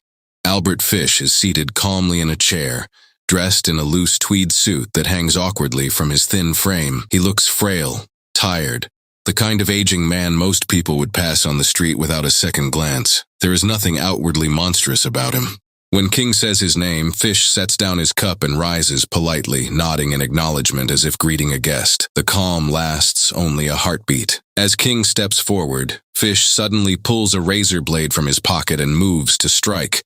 But King reacts faster, seizing his wrist and twisting until the blade clatters to the floor. Holding him firmly, the detective looks him in the eyes and says, "I've got you now." In that moment, after 6 years of silence and false leads, the man who walked into the Budd home under a borrowed name is finally in custody. The harmless old farmer disappears, and Albert Fish stands exposed, not as a rumor, not as a shadow, but as a living suspect whose story is about to unravel in ways even the detectives cannot yet imagine. With Albert Fish in custody, the investigation is forced backward through time because men do not arrive at crimes of this scale without a history carved into them, and detectives quickly realize that understanding who Fish is requires dissecting the life that shaped him long before Gracie Budd ever heard his voice. He was born Hamilton Howard Fish on May 19, 1870, in Washington, D.C., the youngest of 4 children born to Randall and Ellen Fish. Later rumors would claim his parents were abusive, but there is no reliable evidence supporting those accusations. What is documented, however, is a deep strain of mental instability running through the family line. Neighbors described his mother Ellen as hearing voices and seeing things that were not there, though she was never formally diagnosed. One of Fish's uncles suffered from psychosis, and multiple relatives were recorded as having serious mental disorders. Even before his childhood fractures, instability already lived inside the household. His father, Randall, was 75 years old when Fish was born, and when Hamilton was only 5, Randall died suddenly of a heart attack. The loss devastated the family financially. With no means to support her children, Ellen was forced to separate them, sending each child to a different institution. Hamilton was placed in St. John's Orphanage in Washington, D.C., a facility he would later describe as a place where cruelty was routine and humiliation was weaponized. According to Fish's later accounts, children there were beaten, stripped, and whipped publicly as punishment. Those who wet themselves in fear were forced to clean the mess in degrading ways designed to shame them in front of the others. Whether every detail is historically precise is debated, but there is little doubt the orphanage environment was brutal and neglectful. Fish later claimed that it was in that institution he first learned to associate pain with attention and suffering with emotional stimulation. He endured years of assault and ridicule, and was mocked by other children with the nickname Ham and Eggs, a taunt that made him despise his birth name. He eventually abandoned Hamilton and adopted the name Albert, taken from a younger brother who had died. When he returned to live with his mother at age 9 after she secured work that allowed her to support the family again, he was already psychologically altered. He struggled with bedwetting into adolescence and developed behaviors that shocked even the era's already low expectations for child welfare. He drank urine, consumed feces, and created crude devices to injure himself, actions that later psychiatrists interpreted as trauma responses fused with early sexual fixation. Compounding this instability was a severe head injury he suffered after falling from a cherry tree, resulting in a concussion followed by chronic dizziness and headaches. Modern researchers often point to this injury when analyzing his later violence, noting that damage to areas of the brain tied to impulse control and emotional regulation frequently correlates with extreme behavioral disorders. By his teenage years, Fish was already exhibiting predatory tendencies, secretly watching boys undress at public bathhouses and sending obscene letters to women answering personal ads. Writing vulgar correspondence would become a lifelong habit, and ironically, it would later help lead investigators back to him. As he grew older, his behavior became more elaborate and disturbing. He responded to rental advertisements under the alias Frank Howard, claiming to have a developmentally disabled relative who required harsh discipline, and he attempted to persuade landladies to beat him as a test of their willingness to house the fictional child. None agreed. In 1890, at age 20, he moved to New York City and found work as a painter, but the relocation did nothing to restrain his compulsions. He frequented brothels where he paid to be whipped, continued sending obscene letters, and began using his access to buildings to lure boys into isolated spaces where he assaulted them. He targeted children he believed would not be protected by authorities: poor children, disabled children, and black children, because he assumed their cases would be ignored. Tragically, he was often correct. Despite this hidden life, Fish married Anna Mary Hoffman in 1898, a woman introduced to him by his mother, and together they had 6 children. His family would later describe him as gentle at home, never striking them, never raising his voice, a contradiction that would haunt the public once his crimes became known. He played strange games with his children that, in hindsight, revealed his fixation with pain, encouraging them to strike him if he guessed incorrectly in counting games, allowing them to scratch his back as they slid down his shoulders, experiences he later admitted were tied to his own gratification. He claimed he tried to suppress his darker urges after becoming a father, but the effort failed. By the early 1900s, he had resumed assaulting boys and was arrested multiple times for theft and other minor crimes, always declared sane after medical evaluations, and released back into the public. In 1910, he committed one of his first documented acts of extreme mutilation, kidnapping a young man named Thomas Benton, torturing him for weeks in an abandoned farmhouse, and leaving him alive but permanently disfigured. In 1917, his wife Anna left him for another man, abandoning their children, an event that coincided with a dramatic psychological collapse. Fish began exhibiting religious delusions, self-mutilation rituals, and escalating violence towards strangers. He inserted needles into his body, burned himself deliberately, and constructed homemade torture devices. Multiple psychiatric evaluations declared him sane enough for release, decisions that would later be heavily criticized once his full history emerged. By the late 1910s and early 1920s, Fish was roaming cities, targeting vulnerable children and attacking them with increasing brutality. Many of these assaults were never officially connected to him, but survivors would later describe encounters matching his methods and appearance. The persona he perfected, a frail, grandfatherly man who spoke gently and moved slowly, allowed him to approach children and families without suspicion. It was the same mask he wore when he stepped into the Budd apartment years later, the same performance that convinced a desperate mother she was meeting opportunity instead of catastrophe. And by the time he knocked on that door in 1928, Albert Fish was not improvising evil. He was continuing a pattern that had been forming for decades. After the arrest, Albert Fish is taken to the station and photographed, and even in that controlled setting, his body language betrays agitation. He blinks rapidly, shifts his head in small jerking motions, and cannot hold still long enough to present the calm posture he showed in the boarding house. Detective King conducts the first interrogation, and Fish initially admits to writing the letter sent to the Budd family but denies responsibility for Gracie's death. King responds strategically. He tells Fish he intends to bring in everyone who saw him in 1928, Edward, Willie, the Western Union clerk, the market vendor, every witness who interacted with him, and have them identify him as the man who called himself Frank Howard. King rises as if to leave. Fish stops him. He speaks quietly, almost politely. "Don't get all those people. I'll tell you about it." What follows is not a chaotic outburst or a dramatic breakdown.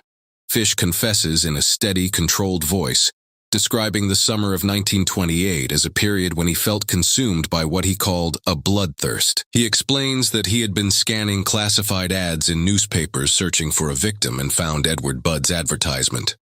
His original plan, he says, was to lure Edward away under the promise of employment, restrain him in a secluded place, mutilate him, and leave him to die. He admits he purchased what he later called his implements of hell, a butcher knife, a cleaver, and a saw, specifically for that purpose. Fish tells King that when he met Edward and saw Willie present as well, he became uncertain whether he could overpower both boys, though he insists he believed he had the experience to try. The weapons were purchased the following day. He even lured another child, Cyril Quinn, to his home beforehand to test the tools, but circumstances prevented him from carrying out the act. On the Sunday he returned to the Budd apartment, he left the basket containing the weapons at a newsstand, pretending the weight was too much for him, and went inside intending to collect Edward and Willie. Then he saw Gracie. According to his own words, the moment he looked at her, his plan shifted. He told King he felt drawn to her instantly and decided she would be the victim instead. After convincing the family to let her accompany him to the fictional party, he retrieved his basket from the newsstand and boarded a train to Worthington in Westchester County. He claims Gracie was calm during the 40-minute journey, fascinated by the countryside because she had rarely left the city. When they arrived, he was so focused on what he intended to do that he forgot the basket on the train, and it was Gracie herself who noticed and ran back to retrieve it for him. Fish leads King through the rest of the account with the same measured tone. He says he walked Gracie along a secluded road to an abandoned house known as Wisteria Cottage, deep in the woods. He instructed her to pick wildflowers outside while he went upstairs, unpacked his tools, and removed his clothing to avoid staining them. When he called her inside and emerged, she panicked and tried to run. He caught her, and after she was dead, dismembered her body. Some remains he wrapped in newspaper and took with him. The rest he disposed of days later, throwing them over a stone wall behind the house along with the tools. Detective King listens to the confession in disbelief, not because it sounds exaggerated, but because of how calmly Fish delivers it. There is no visible struggle in his voice, no emotional fracture. When King asks why he did it, Fish cannot provide a rational explanation. He simply says he would not be able to make anyone understand. He is equally unable to explain why he later sent the letter to the Budd family, only that he felt compelled to do so. That same day, King accompanies Fish to Wisteria Cottage, where officers recover Gracie's remains exactly where Fish described. Her skull shows cut marks consistent with his account. Her pearl necklace and shoes are found nearby, and blood evidence inside the house matches her blood type. The physical confirmation removes any remaining doubt. Later interrogations include Assistant District Attorney Francis Marrow, during which Fish claims he instantly regretted killing her and wished he could undo it.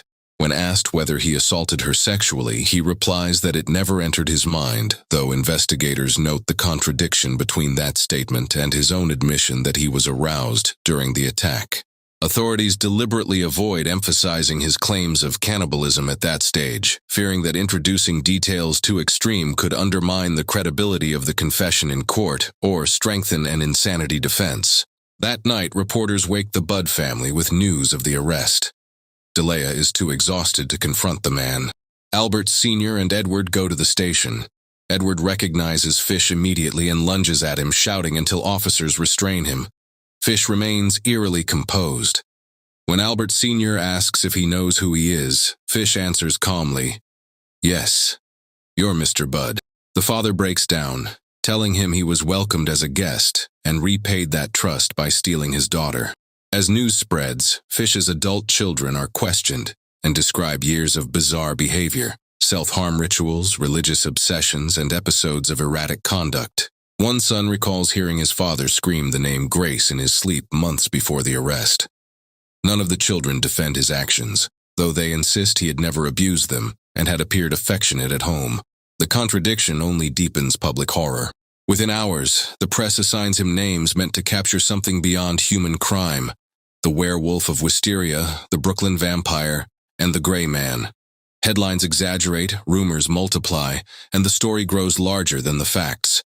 But inside the interrogation room, the reality is already more disturbing than any nickname. Fish begins altering details, referencing angels and divine commands, suggesting he believed a higher power would stop him if he were truly sinning. Detectives recognize the shift as the beginning of a legal strategy forming in real time. And even as he attempts to reshape his image, one truth remains immovable. He led them to the place where Gracie died, and the evidence followed his words step for step. Once Fish is in custody and his photograph spreads through newspapers nationwide, the case expands beyond Gracie Budd almost immediately. People begin stepping forward with stories that had never been connected before. Encounters with an elderly gray-haired man, memories of children who vanished, and incidents that once seemed isolated suddenly aligning into a single pattern. Investigators realize they are no longer looking at one murder. They are looking at a lifetime of predation. One of the first major developments ties Fish to the disappearance of Billy Gaffney, a 4-year-old boy who vanished from a Brooklyn tenement hallway on February 11, 1927. Billy had been playing with another child under the loose supervision typical of crowded apartment buildings at the time when he simply disappeared. At first, police believed he had wandered off. The neighborhood was poor, and investigators initially assumed kidnapping for ransom was unlikely. They searched abandoned buildings, dredged the Gowanus Canal, and combed nearby warehouses, convinced the child had fallen victim to accident rather than abduction. The only chilling clue came from a 3-year-old witness who told adults, "The boogeyman took him." At the time, the statement was dismissed as childish imagination. No one connected it to the gray-haired man described in other cases.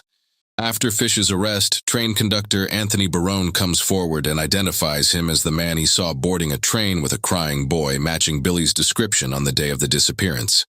Another employee confirms the sighting. When detectives confront Fish with the testimony, he confesses with the same detached clarity he used when describing Gracie's murder.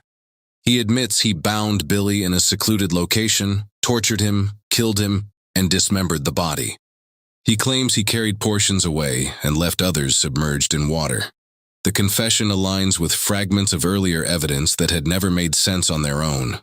Fish is also connected to the killing of Francis McDonnell, an 8-year-old boy murdered in Staten Island in 1924.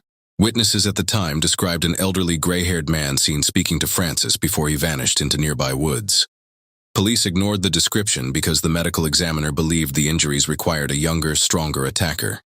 After Fish's arrest, the father of another child, Hans Keel, identifies Fish as the man who had attempted to lure his daughter away in the same area days before Francis was killed.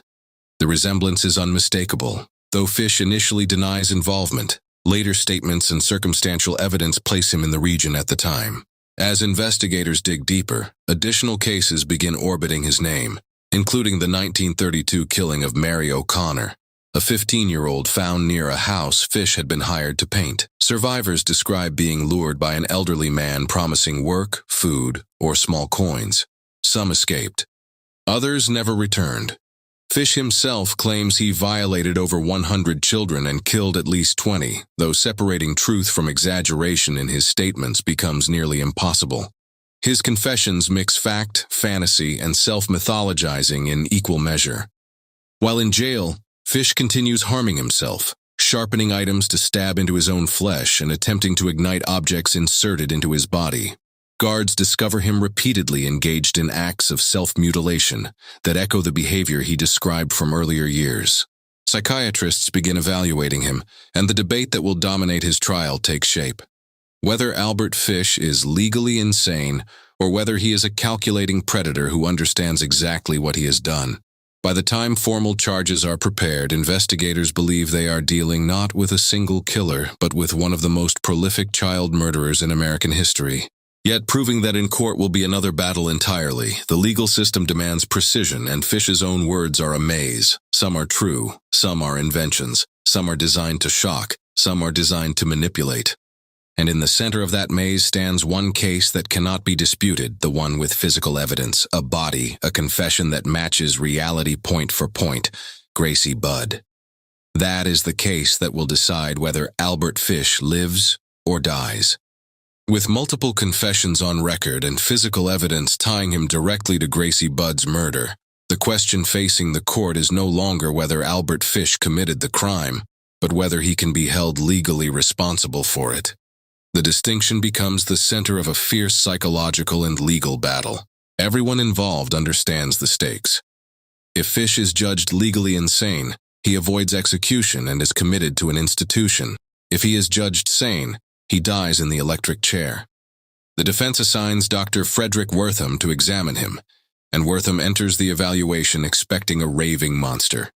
Instead, he meets a man who speaks politely, answers questions clearly, and appears almost mild in demeanor. That surface calm does not survive long under scrutiny. As Fish begins describing his lifelong compulsions, his rituals of self-punishment, and the pleasure he derived from pain, Wortham realizes he is interviewing someone who exists far outside any familiar psychiatric boundary. Fish speaks about his crimes in a tone so ordinary that it unsettles the doctor more than rage would have.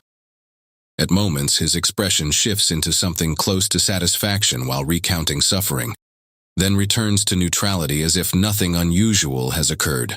Wortham initially doubts one of Fish's more extreme claims, that he has embedded needles inside his own body for years, until X-rays confirm the truth. 27 needles are discovered lodged deep in his pelvic region, some corroded from long exposure inside his flesh. The image alone becomes one of the most disturbing pieces of evidence in the entire case. Fish tells Wortham that he preyed on homeless children, disabled children, and black children because he believed society would not protect them, and that he committed acts of mutilation repeatedly over decades. He mixes biblical quotations into his speech, claiming divine instruction and speaking of sacrifice as if it were sacred duty. Wortham concludes that Fish suffers from religious psychosis and severe sexual pathology, arguing that his hallucinations and compulsions blur his understanding of morality. 2 additional psychiatrists supporting the defense agree with the diagnosis and state that Fish cannot reliably distinguish right from wrong. The prosecution responds with 4 of its own experts, all of whom declare that while Fish is deeply disturbed, he is still legally sane. They point to his planning, his attempts to hide evidence, his use of aliases, and his calculated manipulation of victims as proof that he understands the consequences of his actions. Fish himself complicates matters further. At times, he claims indifference to death, telling doctors he would welcome execution. At other moments, he insists God still has plans for him and that he must live to fulfill them. He shifts between resignation and grandiosity depending on his audience. To the public, he presents himself as frail and senile. In private letters, he reveals sharp memory and calculated bitterness, especially toward family members who reject him. The core issue becomes philosophical as much as medical. Can a man be clinically insane and still legally responsible? Even those who believe Fish is mentally ill struggle with the idea that someone capable of such calculated cruelty might escape punishment. The prosecution argues that insanity does not erase awareness. Fish knew what he was doing, knew it was forbidden, and took steps to avoid capture. His mind may be twisted, they concede, but it is not absent. On March 11, 1935, the trial begins in Westchester County Supreme Court in White Plains, and the courtroom fills with a mixture of curiosity, dread, and morbid fascination. The public already knows the headlines, they know the nicknames, they know the outline of what he confessed to. But the trial is where rumor becomes sworn testimony, and the reality proves heavier than even the papers suggested. Leading the prosecution is Chief Assistant District Attorney Albert F. Gallagher, who opens by stating plainly that the defense will attempt to hide behind insanity, but that the law presumes sanity unless proven otherwise. Gallagher does not argue that Fish is normal. He argues something colder, that Fish understands the nature of his actions, understands they are wrong, and commits them anyway. He emphasizes planning, preparation, and concealment. The weapons were purchased in advance. The victim was selected deliberately. The crime scene was chosen for isolation. Evidence was discarded. These are not the actions of a man detached from reality. They are the actions of someone working to avoid consequences. Fish's defense attorney, James Dempsey, takes the opposite path. He does not try to deny the horror. Instead, he amplifies it. He tells the jury that his client inserts needles into his own body, mutilates himself for pleasure, and believes he is following divine instruction. He suggests that years of exposure to lead paint may have damaged Fish's brain. He calls him a man lost inside psychosis, someone whose compulsions overpower reason. Dempsey even argues that institutions like Bellevue failed the public by releasing a clearly dangerous individual back into society. Witnesses begin testifying, and the emotional center of the trial emerges when Albert Budd Sr. takes the stand. He struggles to speak. The simple act of identifying Fish breaks him. Dempsey attempts to imply parental negligence by suggesting the Budd family should never have allowed their daughter to leave with a stranger. But the strategy lands poorly. The jury watches a grieving father relive the moment his trust was exploited, and sympathy shifts decisively toward the family. Detective King recounts the confession and the recovery of Gracie's remains in meticulous detail. Physical evidence is introduced, including a box containing parts of her recovered skeleton. The courtroom is forced to confront the material truth of what Fish did, not as abstraction, but as reality. Dempsey attempts to suggest the confession was coerced, yet King remains steady under cross-examination, denying any use of violence or intimidation. Psychiatrists from both sides testify in a battle of expertise. Defense doctors describe hallucinations, religious delusions, and compulsive self-harm. Prosecution experts counter that psychopathy does not equal legal insanity. They insist Fish knows right from wrong and chooses wrong knowingly. The distinction becomes the axis of the trial. Even experts who agree Fish is profoundly disturbed differ on whether disturbance absolves responsibility. Throughout proceedings, Fish himself appears detached. He sits motionless, sometimes covering his face, sometimes staring into space, occasionally sleeping. He shows no visible reaction to the testimony. When he does move, it is minimal. A nod toward his attorney, a slight shift in posture. The absence of emotion unsettles observers more than an outburst would have. Dempsey calls Fish's children to testify about their father's bizarre behavior at home. Episodes of religious mania, self-mutilation, and erratic conduct. One son claims Fish behaved differently during full moons, a statement the press seizes upon immediately, birthing the nickname, the Moon Maniac. Whether the detail is literal truth or an attempt to strengthen the insanity narrative becomes irrelevant. The public devours it. In closing arguments, the prosecution dismisses the Divine Command defense as fabrication. They remind the jury that Fish planned, traveled, concealed evidence, and even wrote letters meant to torment victims' families. These are actions of intention, not confusion. Gallagher quotes Fish's own words, that he enjoyed pain, that inflicting it was his deepest desire. The prosecution argues that this is not madness that erases responsibility, but cruelty expressed with awareness. After 10 days of testimony, the jury deliberates for less than an hour. They return a verdict of guilty of first-degree murder. Judge Frederick Close sentences Albert Fish to death by electric chair at Sing Sing prison. Dempsey expresses shock that the jury did not accept the insanity defense. But jurors later tell reporters they did believe Fish was insane. They simply believed he deserved execution anyway. In their view, sanity or not, the crime demanded death. And with that decision, the legal argument ends. Only the execution remains. After the verdict, Albert Fish is transferred to Sing Sing prison to await execution, and instead of fading quietly into custody, he continues writing. Letters flow out of his cell with the same steady rhythm that once carried obscene messages across the country. Some are addressed to his children, others to his attorney, and a few to people who simply want a piece of the monster now that he is famous. The tone of these letters shifts wildly. At times he sounds like a remorseful old man reflecting on his life. At other moments he is cold, manipulative, and openly resentful. He maintains correspondence with most of his children, except for Albert Jr., who publicly denounced him after learning the details of Gracie Budd's murder and refused all contact. Fish reacts to this rejection with disproportionate fury. In letters to his other children, he refuses to use Albert Jr.'s name, referring to him only as that one, and insisting he is no longer his son. He urges his daughter Gertrude to cut her brother out of her life and teach her own children to despise him. The contradiction is striking, a man who abducted and murdered children now demanding loyalty from his family and condemning betrayal as an unforgivable sin. In letters to his son John, the one who had been sending him checks from North Carolina, Fish goes further and places blame for his capture directly on him. He writes that if John had not sent money to the boarding house, the police would never have found him. Even from behind bars, he refuses responsibility, redirecting guilt toward the very people who supported him. The pattern of manipulation remains intact. Prison has not softened it. At the same time, he writes tender messages to his granddaughter Gloria that read like notes from any affectionate grandfather. He asks about her life, encourages her schooling, and signs off with warmth that feels disturbingly normal. Guards who read the letters later remark that if the name were removed, nothing in them would suggest the author was a child murderer. The duality becomes one of the most unsettling aspects of Fish's psychology. The ability to shift seamlessly between cruelty and gentleness depending on the audience. Inside the prison, his behavior remains erratic. He reads the Bible constantly and interrupts Catholic services by stripping naked in his cell and masturbating loudly during hymns, actions that shock even hardened guards.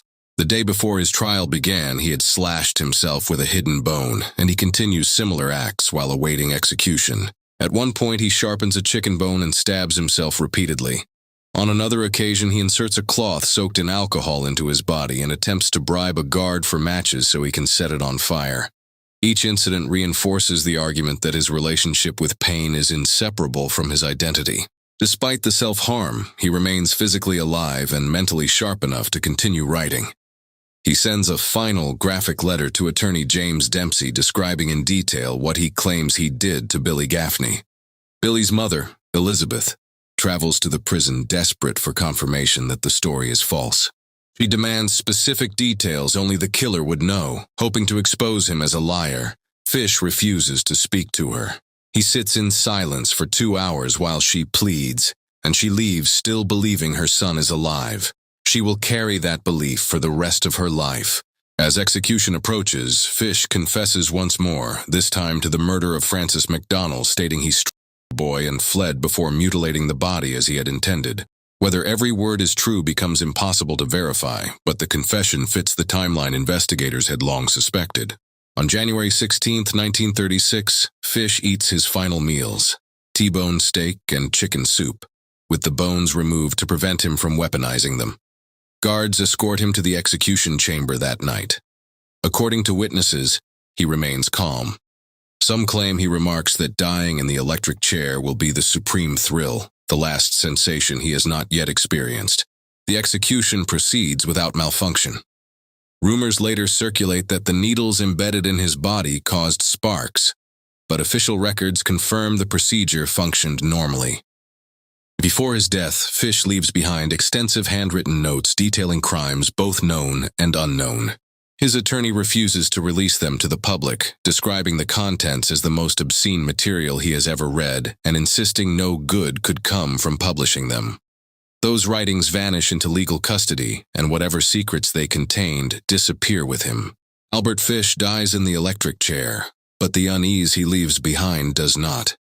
His final statements suggest a world larger than one man, a network of predators he claims exist in hidden language and secret circles. Whether this is truth, delusion, or another manipulation remains unresolved. East Harlem, 1991 to 1998. A 13-year-old steps off the elevator in her own building and vanishes. A 19-year-old is violated, choked, and burned on a rooftop until her skin melts from her bones. An 18-year-old is found propped against a stairwell wall, violated and asphyxiated just days after her birthday. And in between, terrified teenage girls are dragged into shadows, assaulted, and forced to listen while their attacker brags about how lucky they are to be chosen by such a handsome man. Ahron Kee, the East Harlem rape. A smooth-talking predator who turned the projects, stairwells, and rooftops of one New York neighborhood into his personal hunting ground for nearly a decade. He sexually assaulted at least 6 young women and girls. He murdered at least 3. He left families shattered and a community gripped by fear that the police and media were too slow to name. He boasted during the attacks. He fled when the net tightened. And when justice finally came, he stood in a packed courtroom and offered nothing but a mumbled, "I'm sorry," while mothers screamed curses at the man with no soul. This is the story of the monster who preyed on East Harlem's daughters and the long, painful road to dragging him into the light. A chilly January afternoon in 1991. East Harlem. 13-year-old Paola Hilera stepped into the lobby of her apartment building on East 111th Street, book bag on her shoulder, mind still on her schoolwork. She was a diligent girl with big dreams. She wanted to become a lawyer. She pressed the intercom button. Up on the 30th floor, her mother Olga answered and buzzed her in.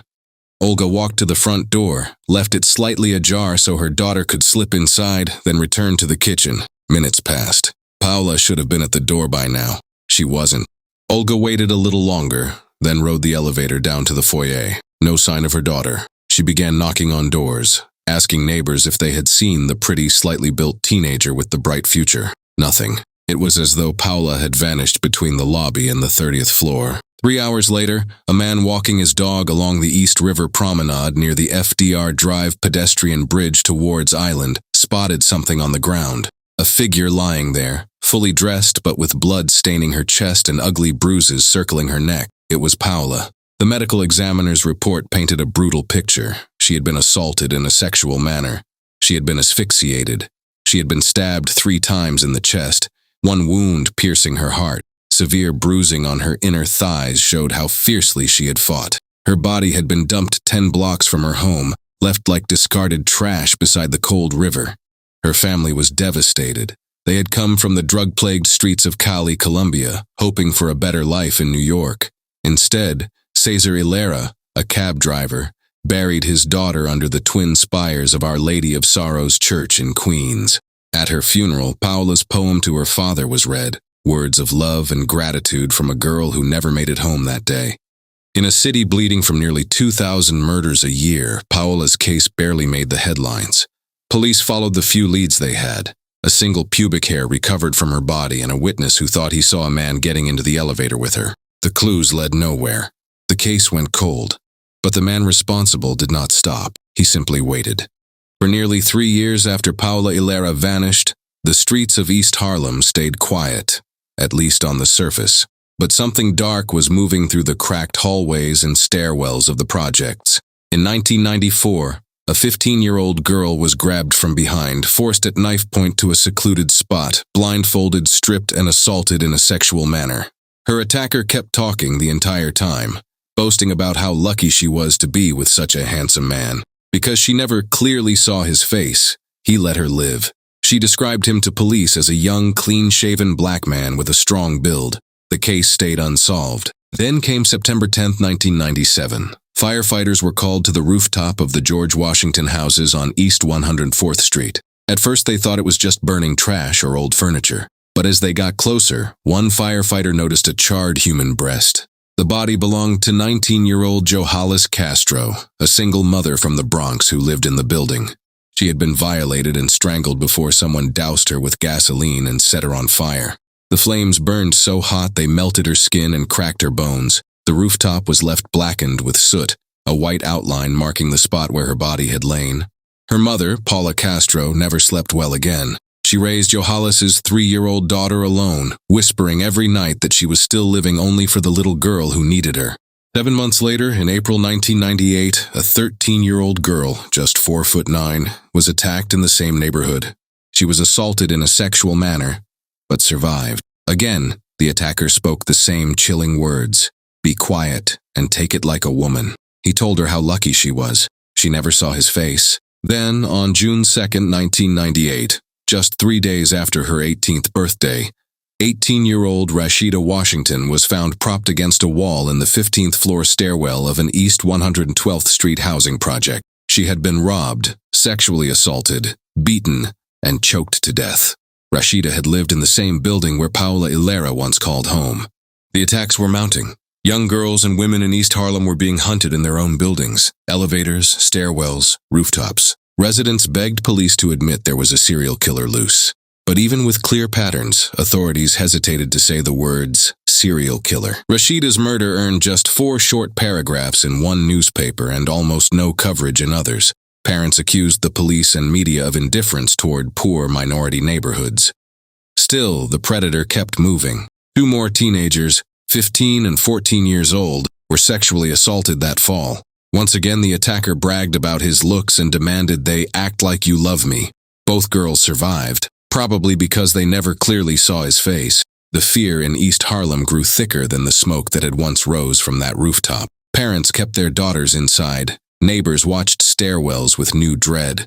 And somewhere in those same concrete towers, a man named Ahron Kee walked among them, bragging, lurking, waiting for the next one. The city still refused to connect the dots. But the dots were already leading straight to him. Angry residents demanded answers, but the police still moved slowly. DNA from Rashida Washington's murder finally linked the killer to at least 2 other sexual assaults in the same neighborhood. The evidence was undeniable. There was a serial predator loose in East Harlem. A small task force was formed at last. Flyers with a police composite sketch went up. An anonymous tip soon came in. Check out a young man known as Ace, who lived on the 19th floor of the building where both Paula Hilera and Rashida Washington had lived. His real name was Ahron Kee, and the name rang a bell. Back in 1991, police had interviewed a man seen getting into the elevator with Paula just before she disappeared. He gave his name as Ahron Warford and said he got off on the 19th floor while she continued up. 6 years later, during the Johalis Castro investigation, phone records showed dozens of calls between Johalis and a man named Arthur Kee in the days before her death. Kee claimed she was just a friend of his girlfriend and the calls were about a shopping trip. The story checked out at the time. Now detectives realized Ahron Warford and Arthur Kee were the same man, and he had direct connections to 2 murdered girls. It was too much coincidence. Kee was 25, born and raised in East Harlem. He talked big, claiming to be a computer expert and rap producer, but neighbors knew him as a peeping Tom who lurked in stairwells with a video camera, trying to film up women's skirts. He had one prior arrest for robbery in 1990. He was 5'8", strongly built and smooth with words. Police needed his DNA. They didn't have enough for a warrant, so they followed him, hoping he would discard a soda can or tissue. No luck. Then in February 1999, Kee was arrested for stealing a computer. While in holding, officers offered him a drink in a paper cup, hoping for saliva. Kee saw the trap, tore the cup apart, and flushed the pieces. But one officer remembered the holding cell. Prisoners had been given water earlier. The used paper cups had been collected from the trash. A few days later, the lab results came back. One of those cups carried the DNA of the East Harlem. They had him, but by the time the hit came through, Kee was already gone. Shortly after making bail, he picked up his 16-year-old girlfriend, Angelique Stallings, and boarded a bus to Florida. Police feared he would disappear across the country. Then a tip came from another girlfriend in New York. Kee was staying at the cheap Miami Sun Hotel on Northeast 1st Avenue. 2 NYPD detectives flew down immediately. They spotted Kee and Angelique in the lobby. Miami-Dade SWAT was called in. A 3-hour standoff paralyzed downtown Miami during rush hour. Helicopters circled. Negotiators tried to make contact. Kee hid inside room 609, once dangling a metal pole with a mirror to check the hallway. When SWAT finally breached the room, they found him hiding under the bed. He didn't resist. He was calm, almost cooperative. With him was Angelique Stallings, shaken but unharmed. She had left her Brooklyn home on Valentine's Day and had been with Kee ever since. He was taken into custody without a fight. Extradition back to New York took 4 long months of legal battles. But the monster who had terrorized East Harlem for nearly a decade was finally in chains. Ahron Kee's trial kicked off in the fall of 2000. He faced 22 felony counts, including first-degree murder, second-degree murder, sexual assault, sodomy, and robbery, stretching back nearly a decade. DNA evidence tied him to 6 of the 7 cases. The single pubic hair recovered from Paula Hilera's body sealed his fate in her murder. Kee's defense was bizarre. He claimed the entire case was a frame job to cover up a conspiracy by the New York Medical Examiner's Office to harvest and sell human organs. The jury didn't buy a word of it. On December 20th, 2000, they found him guilty on all charges. Sentencing came a month later in a packed Manhattan courtroom. The victims' families had waited years. When it was their turn to speak, the room erupted. Mothers sobbed and cursed. One woman screamed, "Be a man for once and not the little boy you are." Another shouted, "I hate you in a way that I never thought I could hate anybody. I curse you. I curse you." Relatives tried to lunge at Kee. Court officers had to grab them and hustle him out of the room to prevent violence.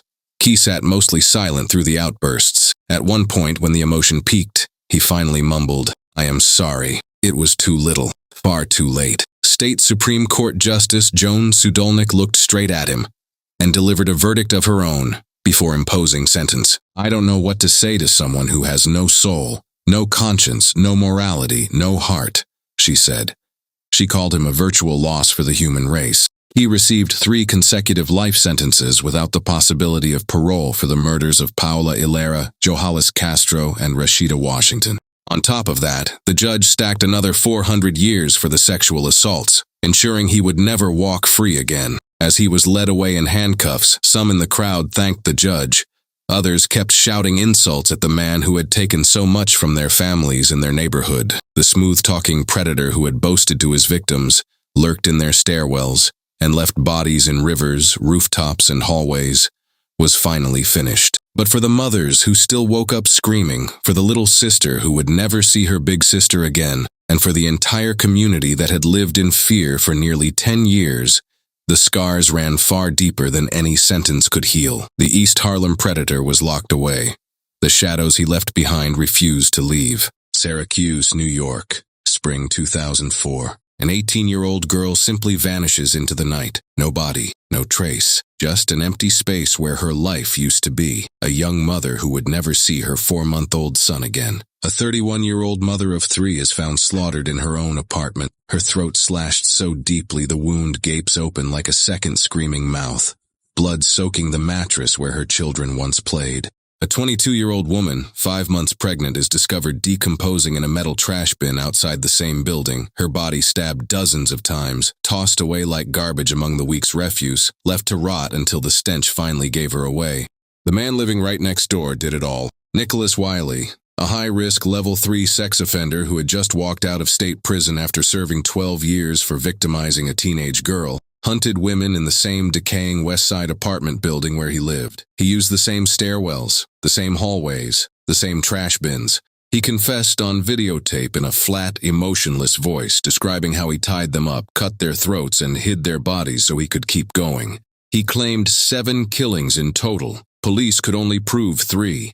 Lee Wiley, a predator, the system released back onto the streets with almost no supervision, no treatment, and no real oversight, even though he had spent most of his adult life in prison for violently assaulting women and girls. He slipped through every crack: Megan's Law, parole, warnings from neighbors, and the failures of a justice system that let him walk free again just months before the killing started. Lee Wiley was born on July 17, 1962, in Apopka, Florida.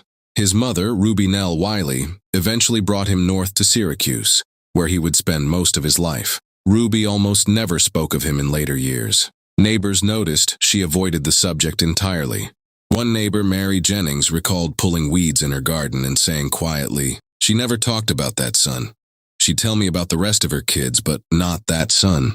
From the moment he hit his teenage years, something inside Wiley had already turned savage. At just 16 years old, in January 1979, Wiley sexually assaulted and stabbed a 25-year-old woman inside his own apartment. He was convicted and sentenced to serve 2 to 6 years in state prison. He served 4 years and was released in 1983. Just months after that release, in June 1983, he broke into a Syracuse home and attacked a 67-year-old woman with a claw hammer. He beat her savagely, cut her telephone line so she couldn't call for help, and stole $60 in cash plus $6 in food stamps.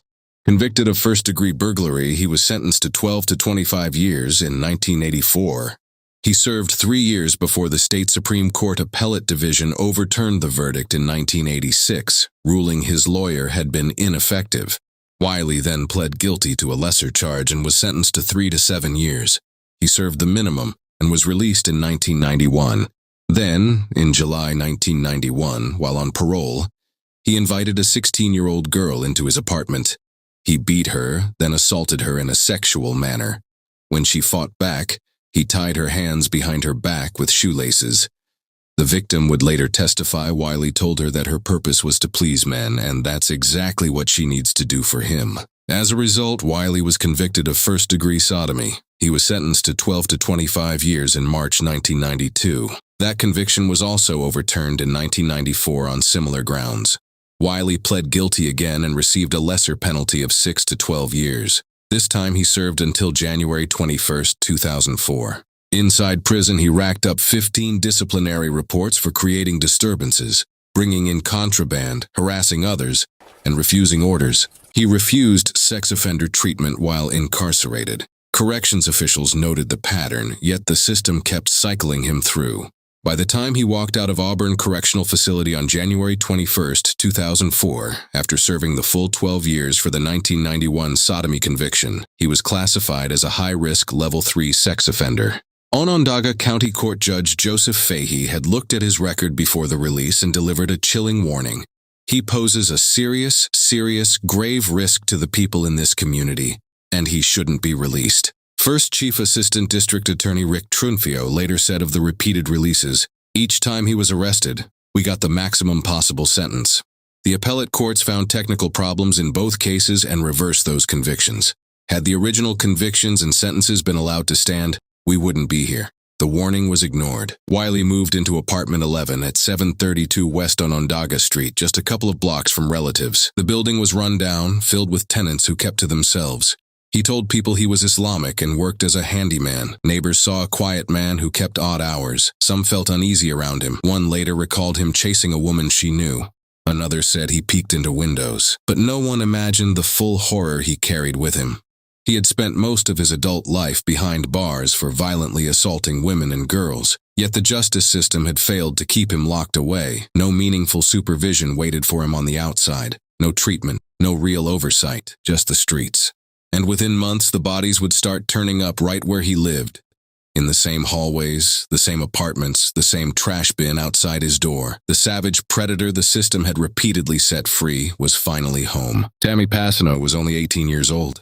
She was last seen on April 11, 2004. She told a friend, Lola Broom, that she was going to visit some friends. Tammy was a young mother with a 4-month-old son named Jesse who was in foster care. She had a troubled past, described by her father as a problem child with mental problems, on medications, and with an open case with the Department of Social Services. She often disappeared for days at a time, but this time the silence was different. She didn't call. She didn't pick up her benefits check. She didn't ask about her baby. Her family grew more and more worried.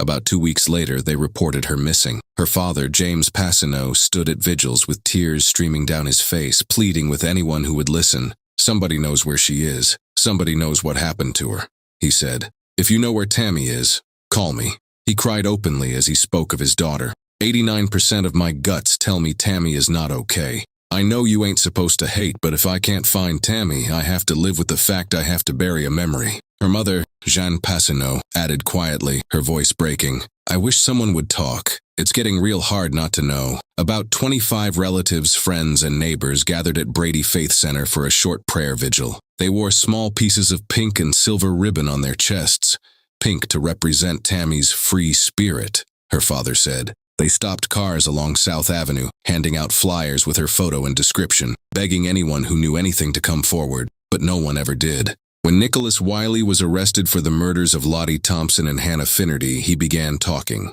In his cold, emotionless confession, he admitted killing Tammy Passano as well. He told detectives he slit her throat. He explained the moment he snapped. "She was talking about sex offenders needing to be executed. That's when I just snapped." Wiley claimed he killed her by cutting her throat. The horror was compounded when forensic testing later revealed blood found on a box cutter recovered from inside Wiley's apartment matched Tammy Passano's blood through DNA. Her body was never found. Authorities believe he threw her body into a trash bin and it was hauled away and incinerated with the rest of the garbage. Sergeant Tom Connellan said Wiley told investigators he killed a woman matching Tammy's description. "We have no leads on where she might be," Connellan said. "We don't know that she is a victim, but we are concerned for her safety, and her family's concerned for her safety." Tammy Passano's body was never recovered. She became the third known victim in Nicholas Wiley's rampage, the one whose remains were lost forever, possibly burned to ash in a landfill or incinerator. The young mother with the 4-month-old son in foster care simply vanished, leaving behind a family that would never get the closure of finding her. And in his flat, emotionless confession, Wiley offered no remorse, no explanation that made sense, only the cold admission that he had snapped again and taken her life. The girl who never came home became another ghost in the shadow of the monster who lived next door. Memorial Day morning, May 31, 2004. Syracuse's near West Side. A heavy, sickening stench of death had been drifting through the hallways of the aging apartment building at 73212W Onondaga Street for days. Neighbors couldn't stand it any longer. Apartment manager Junelle Starling said Nicholas Wiley and some others asked her to check out the foul odor coming from where Lottie Thompson's apartment was located. Wiley even suggested she would need a mask and gloves before going inside. Starling and Wiley entered the apartment together that morning. They were drawn to the bedroom. Starling initially suspected the unbearable odor was coming from a locked closet, until Wiley pointed her attention directly to the bed. A large mound of clothes was piled there. Starling didn't notice anything unusual at first. Then Wiley used a tool to lift the pile of clothing, and she saw only the victim's foot protruding from underneath. The horror hit them instantly. Both Starling and Wiley fled the apartment. Starling immediately called 911. Lottie Thompson, 31 years old, a mother of 3 young children ages 6 to 12, had not been seen in 5 days. Her body was discovered right there in her own bed, hidden beneath the pile of clothing in the one place she should have been safe. The medical examiner, Dr. Robert Stoppacher, later testified in horrifying detail about the savagery of the attack. Lottie Thompson suffered 43 stab and slash-type wounds, 3 to the neck, 24 to the chest, 12 to the abdomen, and 4 to her arms and legs. She also suffered blunt force trauma to the bridge of her nose and the left side of her face. Stoppacher estimated she had been dead 2 to 7 days before her body was found on May 31, 2004. The scene inside the apartment told the story of a desperate, one-sided slaughter. Blood soaked the mattress. Signs of unimaginable violence were everywhere. Lottie had been butchered where her children once played. Nicholas Wiley lived right next door in apartment 11. When he finally confessed on videotape, Wiley described the killing with cold detachment. He said he killed her because she wanted kinky sex. When things turned violent, he lost control. I started to lose it, meaning my anger. During sex with Thompson, I just went to town. I started whacking at her. The last thing I remember is Lottie asking me why. I was in a rage. I don't know how many times I stabbed her everywhere. I also cut her throat. Any ninja people do the throat as the final thing. Lottie's family was devastated. Her mother, Gloria Thompson, fought back tears and said simply, "I'm just glad it's over." Her sister, Jeannie Emmons, and other relatives described how they knew something was terribly wrong when Lottie vanished for days. "We've been looking for her for days," Jeannie Emmons said. "We could sense it." They spoke of Lottie's struggles. She suffered from personal, physical, and mental problems. She lived on Social Security and public assistance, scoliosis, panic attacks, depression, and anorexia. She refused medication at times, which made her mental health worse. Lottie never made it past 9th grade, and her only schooling was in special education, her mother added. "She was very suicidal," said Christopher Emmons, her brother-in-law. The discovery of Lottie Thompson's body, guided by the very man who killed her, the 43 stab wounds, the slashed throat, the blunt trauma to her face, and the way her remains were hidden under a pile of clothes in her own bed, painted a nightmare no mother should ever suffer. And the monster responsible had been living right next door the entire time. June 1, 2004, the day after Lottie Thompson's body was discovered in her own bed. While Syracuse police were still processing the slaughter at 73212 West Onondaga Street, employees of Waste Management arrived for their regular Wednesday garbage pickup. A car parked directly in front of the trash bin blocked their access, so they couldn't empty it on schedule. 5 days later, before a special pickup could happen, they finally reached the container. Inside the trash bin, wrapped in garbage, they found the badly decomposed remains of Hannah Finnerty. She was 22 years old, 5 months pregnant. Dr. Mary Jumbulik, the Onondaga County medical examiner, identified the body using a special fingerprinting technique because decomposition had made visual recognition impossible. Dr. Robert Stoppacher later testified that Hannah had been dead from 1 to 2 weeks before her remains were discovered on June 1st. He was able to count 10 stab and slash wounds to her body, but warned there may have been more that could not be detected because of the advanced state of decomposition. She also suffered 2 cuts to the back of her head and a depressed skull fracture, clear evidence of blunt force trauma. The young woman who once dreamed of becoming a chemical engineer had been reduced to a rotting bundle of evidence tossed away like trash. When Wiley finally gave his videotaped confession, he referred to Hannah coldly as Hada. "When I refused to go get her crack," he said, "she said bad things to me like I was cheap and no good. I slammed Hada into the wall by the bedroom into the kitchen. She started screaming. I couldn't take it, I just wanted her to shut up. That's when I realized I had to take her out, meaning kill her." He described the killing with the same detached brutality he showed in every confession, like a pit bull going for the throat, one spot that was a guarantee. Hannah Finnerty's body was dumped in the trash bin right outside the building where she had been staying. Her unborn child died with her. The bright, scholarship-winning girl from Watertown, the honor student with a future in chemical engineering, the daughter and big sister, ended up rotting in a garbage container because a monster who lived steps away decided her screams had to stop. After Wiley was arrested, he was brought to the police department for questioning. At first, he sat calm, almost cooperative, the quiet handyman mask still in place. Then Detective John Nolan laid the horror in front of him. The blood-soaked apartment, the decomposing body in the trash bin, the overwhelming smell that had finally exposed him. Something shifted. Wiley started talking. Over the next 2 days, across more than 23 hours of interrogation, He gave a 5-page written confession and sat for a 23-minute videotaped statement. In a flat, emotionless voice that chilled everyone who later watched it, Wiley admitted to the killings with cold precision. Lottie Thompson, Tammy Passano, and Hannah Finnerty. He didn't stop at 3. In the confession, Wiley said he had killed 7 people in total during a 2-month rage-induced rampage. He spoke of 4 additional victims, unnamed men and women he claimed to have stabbed or beaten. Detective Nolan later quoted Wiley's own words from the tape. There's more. There's more people. I'm glad you finally got me. I couldn't control myself. Wiley told them he got off the streets because he couldn't control his anger and needed help. He said the killings were his way of calling out for help. I got it all out, he said at one point. I got no secrets. I'm going to get the help I need.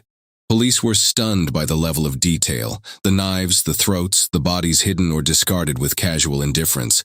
But when investigators dug deeper into the additional claims, nothing matched. No bodies, no physical evidence, no missing persons reports lined up with his descriptions. Prosecutors believed the core 3 murders were real. The other 4 appeared to be exaggerations or fabrications, perhaps meant to inflate his notoriety or avoid the death penalty. The confession sealed his fate, but it also left a dark shadow hanging over the entire city. If he really killed 7, where were the other bodies, and how many more might still be out there waiting to be found? The trial of Nicholas Wiley began in the fall of 2004 in Onondaga County Court, and from the first day it felt like walking into a slaughterhouse. Jurors were taken on a video tour of Lottie Thompson's apartment. They saw her foot protruding from beneath a pile of clothing on the bed. They watched as the camera revealed the full horror, blood-soaked mattress, signs of a desperate struggle. The place where a mother of 3 had been butchered. Several jurors turned their eyes away. Dr. Robert Stoppacher, the deputy chief medical examiner, testified in chilling detail. Lottie had suffered 43 stab-and-slash wounds, 3 to the neck, 24 to the chest, 12 to the abdomen, 4 to her arms and legs. She also had blunt force trauma to the bridge of her nose and the left side of her face. She had been dead 2 to 7 days before her body was discovered on May 31st. Then came the images and testimony about Hannah Finnerty. Her decomposing body, found in the trash bin, stabbed more than 40 times. Her throat slashed.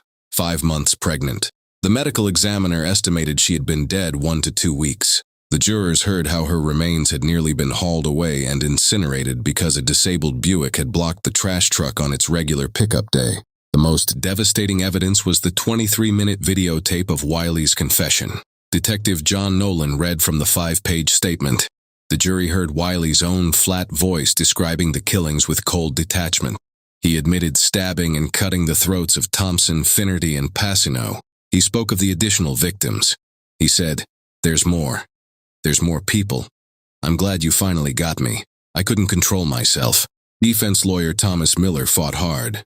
He argued the confession was coerced, that Wiley was mentally ill, bizarre, and twisted, but not necessarily a killer. He claimed authorities had promised no death penalty in exchange for the statement.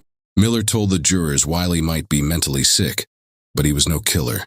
The jury didn't buy it. After less than a full day of deliberation, the 6-man, 6-woman panel convicted Wiley on all counts of first- and second-degree murder for the killings of Lottie Thompson, Hannah Finnerty, and Tammy Passano. Sentencing day was raw. The courtroom filled with pain that had been waiting months to be spoken. Lottie Thompson's mother, Gloria, fought back tears. "I'm just glad it's over." She had lost her daughter, the mother of 3 young children. Kathleen Finnerty, Hannah's mother, spoke of the agony of never holding her daughter again and losing the unborn child with her. Tammy Passano's father, James, stood tall and said simply, "Tammy, you got justice today." Then Judge Joseph Fahey looked directly at Wiley and delivered words that still echo.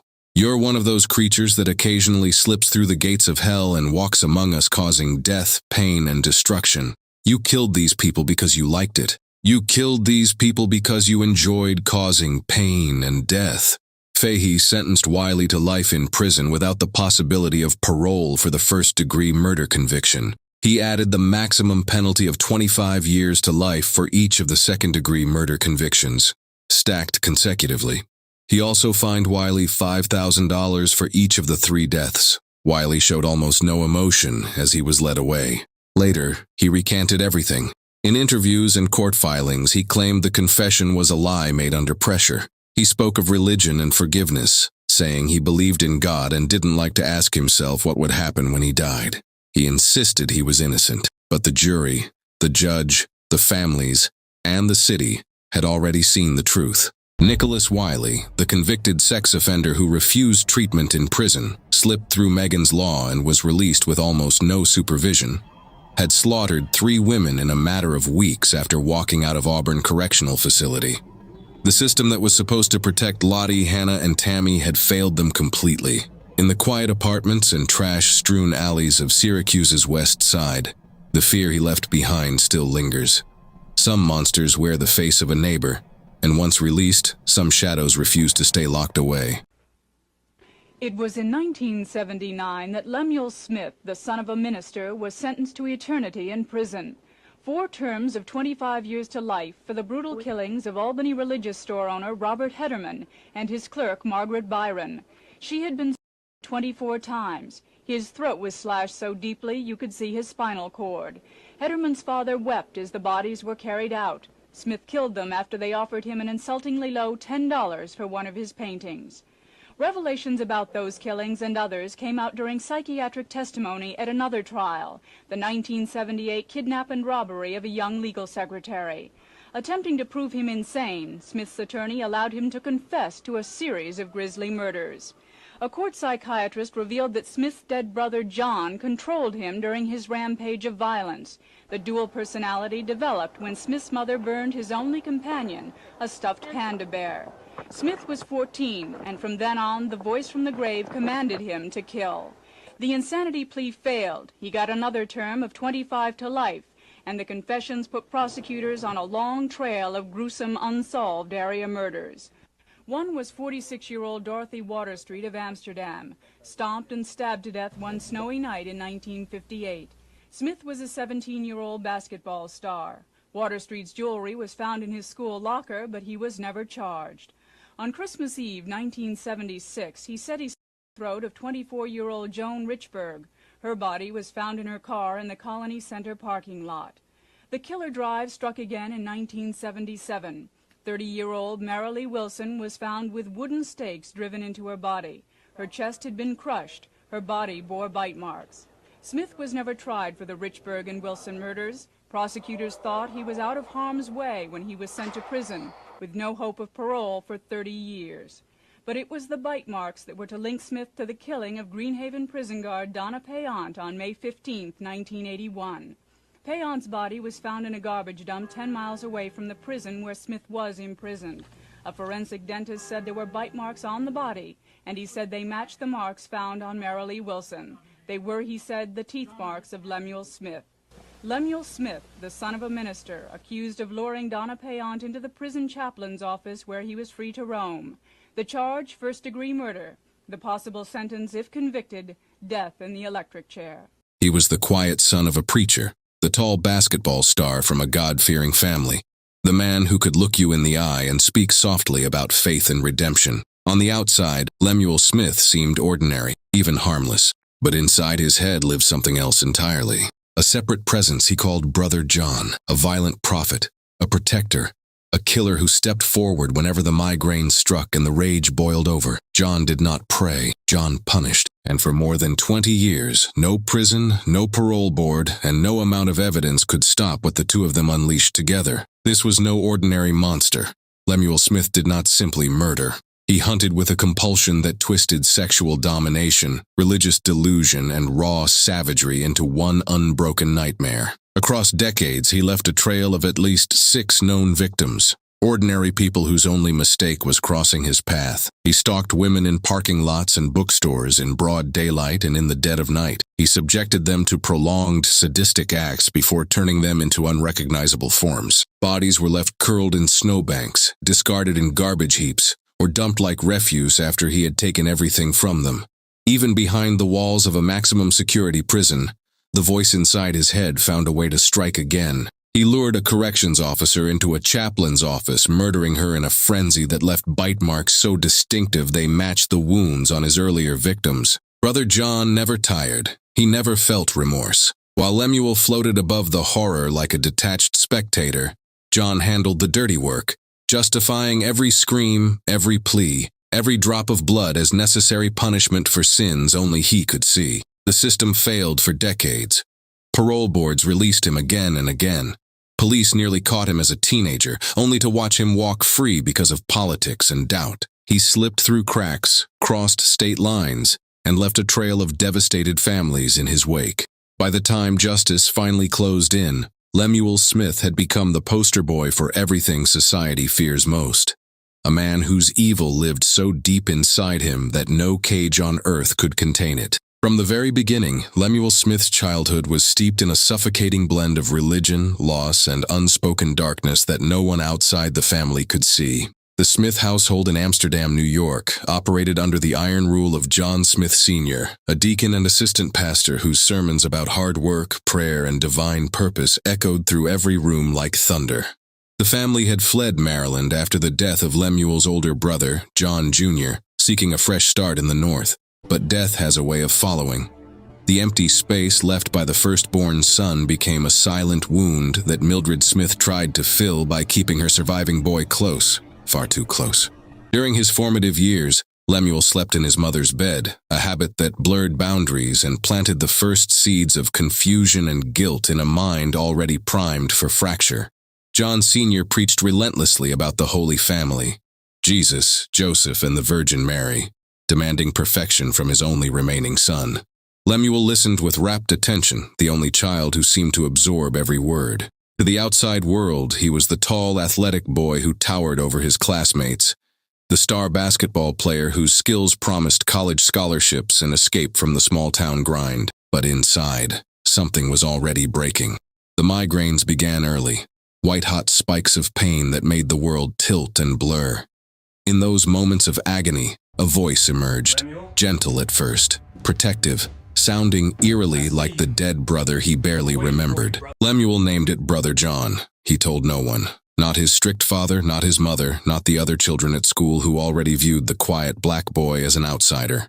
Brother John became his secret armor, the one who whispered encouragement when teasing turned cruel, the one who promised power when sermons about sin made Lemuel feel filthy and ashamed. As adolescence took hold, the voice grew sharper and more demanding. Heavy petting with his girlfriend Rosa Woods triggered waves of crushing guilt. Lemuel saw himself as a Beelzebub, a sinner stained by desires that clashed violently with the religious code drilled into him since birth.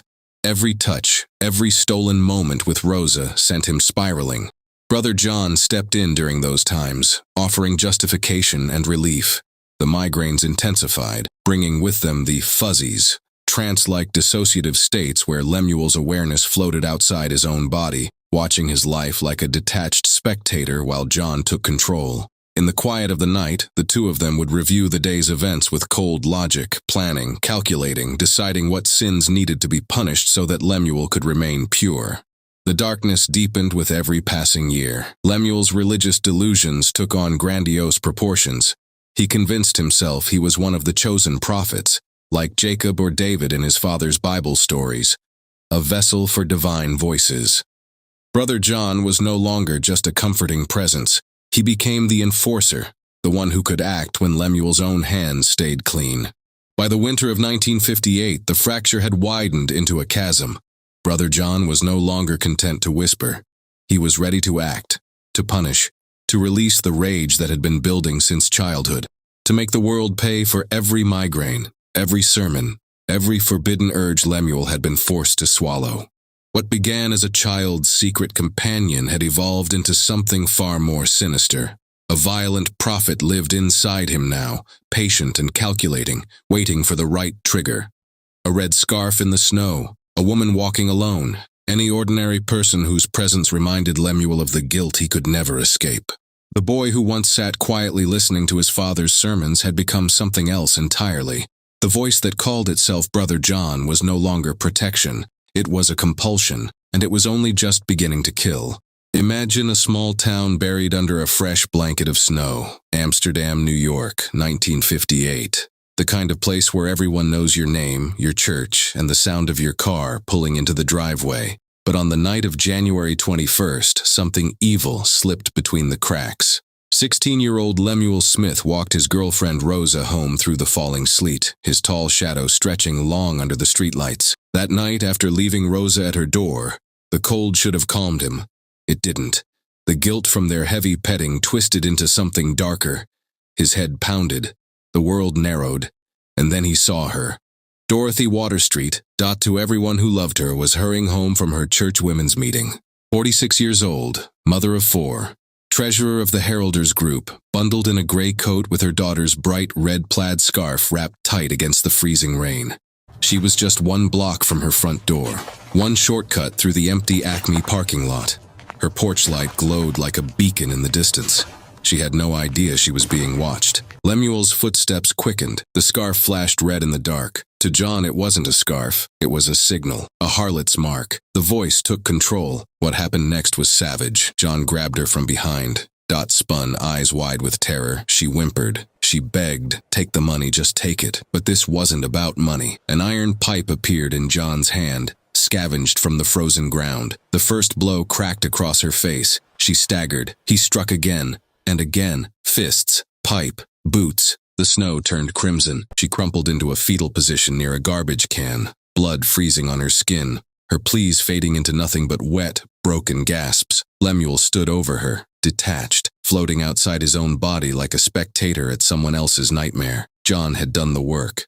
Lemuel was just watching. He rifled through her purse with numb fingers. Watch, cash, a few crumpled bills. He stuffed them inside his jacket. Then he limped away, ankle sprained from a missed stomp that had slammed into ice instead of flesh. The snow kept falling, trying to bury the evidence, but it couldn't hide everything. A perfect size 13.5 footprint pressed deep into the slush. Blood soaked the left knee of his pants and the lining of his gray coat. Back at home, Lemuel slipped upstairs without a word to his mother. He stood under the shower until the water ran cold, letting John retreat into the shadows of his mind. By morning, the headache was gone.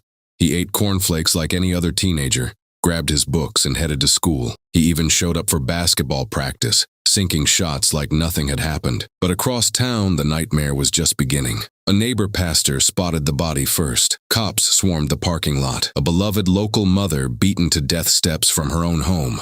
Husbands started locking doors at dusk. Mothers pulled their kids inside before dark. Panic clawed at the edges of every conversation. No one suspected the quiet basketball star with the angel face. Not yet. But Brother John was already smiling in the dark corners of Lemuel's mind. The first kill had been too easy. And the hunger? It was only getting started. The snow hadn't even stopped falling when the first patrol car slid into the Acme parking lot. Captain Albert Luzinas stepped out and felt the cold bite straight through his coat. There she was. Dorothy Waterstreet, curled tight in the snow like a broken doll someone had tossed aside. Her face was unrecognizable. Blood had frozen in dark ribbons across the drifts. A woman who had been laughing with friends at church an hour earlier now lay dead, almost within sight of her own porch light. Then Luzinas saw the footprint. One perfect print pressed deep into the slush, size 13.5, enormous. The heel dug in like the killer had been running. He followed the trail with his flashlight.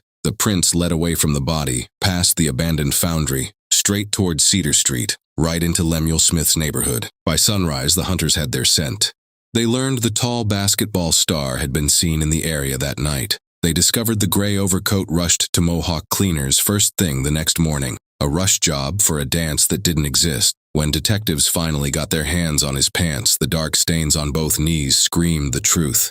Human blood. Fresh. They brought him in. The interrogation room felt smaller than it was. Luzinas played the calm father figure.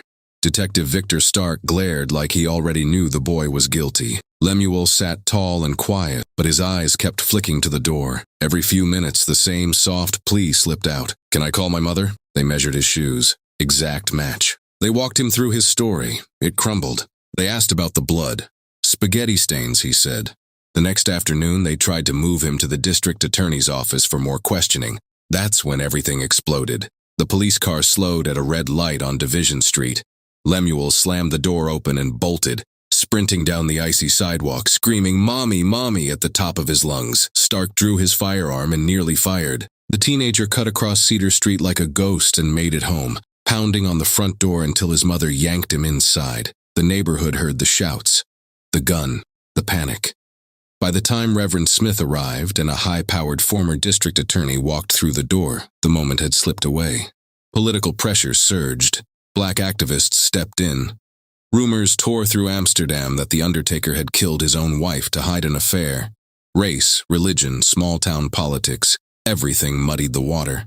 The police had their monster, they had the footprints, they had the blood, they had the kid whose shoes fit the killer's tracks like a glove. But the system blinked. No indictment, no arrest. Lemuel Smith walked out of the station a free man.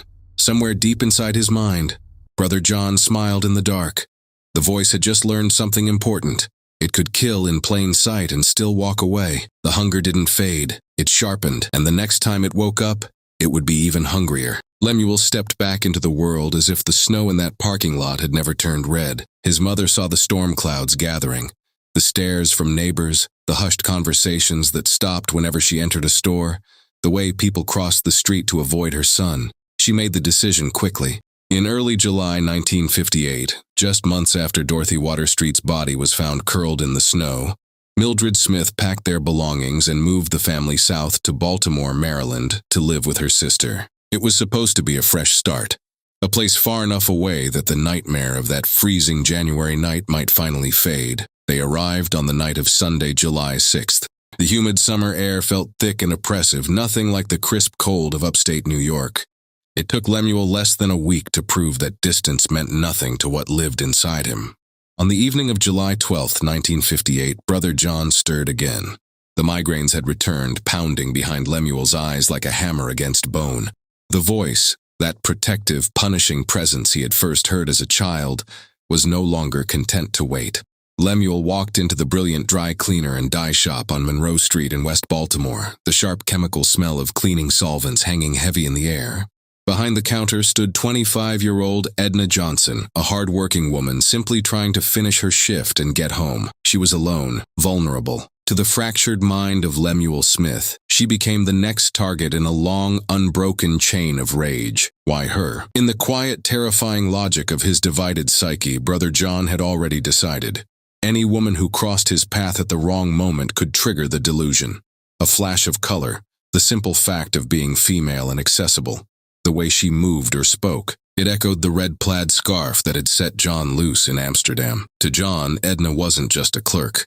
She represented everything sinful, everything that needed to be punished so Lemuel could stay pure. The voice took over completely. Lemuel asked for change, a simple transaction that lasted only seconds before the iron pipe appeared in his hand, the same kind of improvised weapon he had used on Dorothy Waterstreet. The attack was ferocious and unrelenting. He beat Edna Johnson with savage precision, the pipe cracking against her skull, shattering her jaw, landing blows so brutal that she was left temporarily blind from the trauma. Blood sprayed across the counter and the neatly folded clothes waiting to be picked up. She screamed, but the shop was isolated, the humid evening air swallowing her cries. When it was over, Lemuel rifled through the register, grabbing what little cash was there, his own shirt now soaked with her blood. He tried to hide the stains just as he had tried to hide the evidence back home. Baltimore police moved with speed and fury. They arrested the tall teenager from up north almost immediately.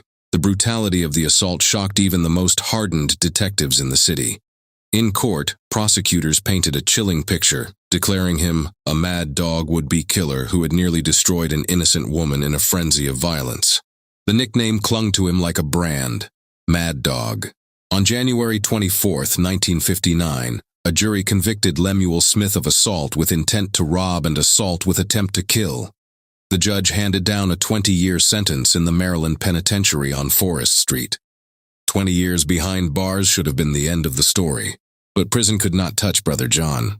The voice waited in the darkness of Lemuel's mind, feeding on every slight, every migraine, every memory of power and release.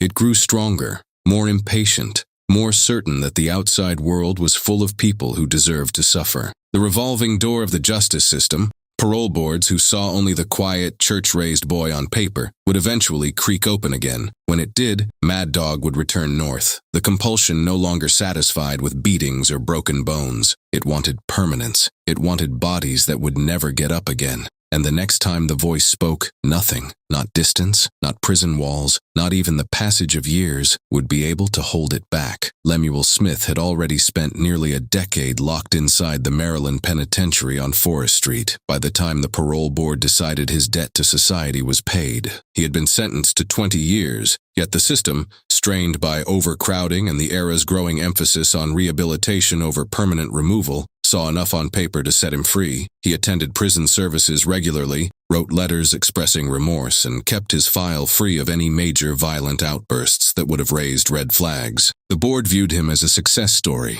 a once troubled young man from a religious family who had supposedly turned a corner. What they never glimpsed was the voice that still spoke to him in the long, silent hours after lights out. Prison had not been peaceful. Disciplinary reports noted repeated flare-ups, sudden rages triggered by the migraines that never truly left him, refusals to follow orders when the pressure inside his skull became unbearable. More troubling, and later revealed in psychiatric evaluations, were Lemuel's homosexual deviant acts with other inmates. These encounters were not simple prison survival. In his fractured mind, they were another ritual of control. Brother John orchestrated or permitted them so that Lemuel could remain pure in the eyes of the religious delusions that had haunted him since childhood. The voice used these moments to quiet the guilt, to assert dominance, to remind Lemuel that he was chosen and protected no matter what he did. None of it appeared in the parole summary. The board saw only the calm exterior and the promise of family support back north. In the late 1960s, around 1968 or early 1969, the gates opened and Lemuel Smith walked out a free man once again. He returned to upstate New York, settling into the familiar triangle of Amsterdam, Albany, and Schenectady. For a short time, the mask held. He found low-wage jobs, tried to stay out of trouble, and even formed new relationships that gave the outward appearance of stability. But the migraines returned like clockwork whenever the world pressed in too hard. A missed bus, a frustrating clerk behind a counter, the slow grind of feeling invisible and powerless. Each irritation fed the fracture deeper. Brother John grew louder, more insistent, no longer content with the temporary outlets he had found behind bars. The breaking point arrived on Monday, May 19, 1969. It began at the new Schenectady County Library. Lemuel had followed his parole officer's advice and gone there after work to check employment notices. While flipping through the papers, he stared at the younger white women around him. Trying to strike up even the simplest conversation felt impossible. In his mind, most white women feared black men like him. They would smile nervously and hurry away, like frightened sheep. The rejection only deepened the pounding headache that had started that morning. Depression washed over him in waves. He drank a can of beer to steady himself, telling himself the only cure for a hangover was sex. He needed a soft woman with class. Then the fuzzies hit. Those trance-like episodes where one of his personalities took over and Lemuel's own awareness floated outside his body, watching life but unable to participate. This time, Brother John stepped forward completely. Lemuel slipped into his yellow sports jacket and clean black trousers, the clock reading 11 in the morning, and let the voice guide him. The first victim that day was Carol Ann Ferrucci, a conservatively dressed white woman visiting her seriously ill father. Lemuel spotted her in the library and decided she desired him. He waited outside in the parking lot. When she finally appeared and opened her parents' car door, John struck. He pushed her inside, flashed a 6-inch switchblade and ordered, "Start driving." Lemuel slid into the passenger seat beside her. They drove to 2nd Ward Park. There John grabbed her skirt. "You can't! No!" Carol screamed. "Stop! Please, you're hurting me!" She kicked and fought. But John bound her hands with rawhide strips, ripped her clothes, and beat her repeatedly in the face when she resisted. As he tried to remove his trousers to continue the assault, Carol seized the moment, shoved the door open, and rolled out onto the playground. A man who had jumped from a passing car ran toward her. John yanked up his pants and sprinted away. By the time the first police car arrived, Lemuel had already ducked into Hurley's Inn on State Street, where he calmly sipped a cold beer before slipping back to his apartment. But the day was far from over. Still driven by the voice, Lemuel went to the home of Ona Pope, a 46-year-old black woman and close friend of his mother's. Ona had met him at a New Year's Eve party and believed him innocent of the old Water Street murder. Just another victim of police targeting a young black man. She invited him inside warmly, chatting about his new job and his father's preaching. Lemuel grew tired of the small talk. He suggested they go to his mother's empty house in Saratoga for privacy. Ona declined. When she refused again, something snapped. John took full control. He forced her into the car and began driving toward Saratoga. Once they arrived, he assaulted her in a sexual manner. Ona, however, was no passive victim. She appealed to the good Lemuel she thought she knew. She convinced him to turn around and take her home. Once safely back at her residence, Ona immediately told her husband, William Pope, exactly what had happened. The couple wasted no time. They went straight to the police and reported the sexual assault and abduction in detail. This time, the system did not blink. The description Ona and her husband provided matched Lemuel perfectly. Officers moved quickly, arrested him the same day, and charged him with the abduction and of Ona Pope, as well as the earlier attack on Carol Ann Ferrucci. The evidence from the second incident, Ona Pope's clear, immediate, and credible report to her husband and then to authorities, proved decisive. Lemuel Smith was convicted on both counts and sentenced to 4 to 15 years in prison. Brother John had pushed too far, too openly. But even behind bars again, the voice did not fade. It only waited, learning, growing stronger. The fracture in Lemuel's mind had become a chasm that no cell could seal. The compulsion was evolving. The next time it broke free, it would not settle for failed abductions or interrupted assaults. It would leave bodies that could never tell their husbands anything again. The prison gates opened for Lemuel Smith once more in the mid-1970s. 4 to 15 years for the sexual assaults of Carol Ann Ferrucci and Ona Pope had been reduced by the same revolving door justice that had freed him before. By 1976, Lemuel was back on the streets of the Capital District, drifting between Albany, Schenectady, and Amsterdam, the compulsion now a living storm that no cell could contain. The killing years began in earnest that fall. It started with the double murder on Columbia Street in Albany. Margaret Byron and Robert Hederman Jr. were simply working in a small religious bookstore when Lemuel walked in. To Brother John, they represented everything he despised. Symbols of faith and purity that mocked the fractured prophet inside Lemuel's skull. The attack was savage and ritualistic.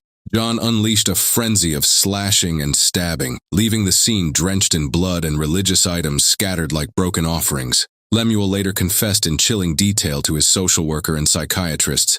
John took care of them. I watched. It was like a movie playing in my head. The voice had justified every cut with the same twisted logic.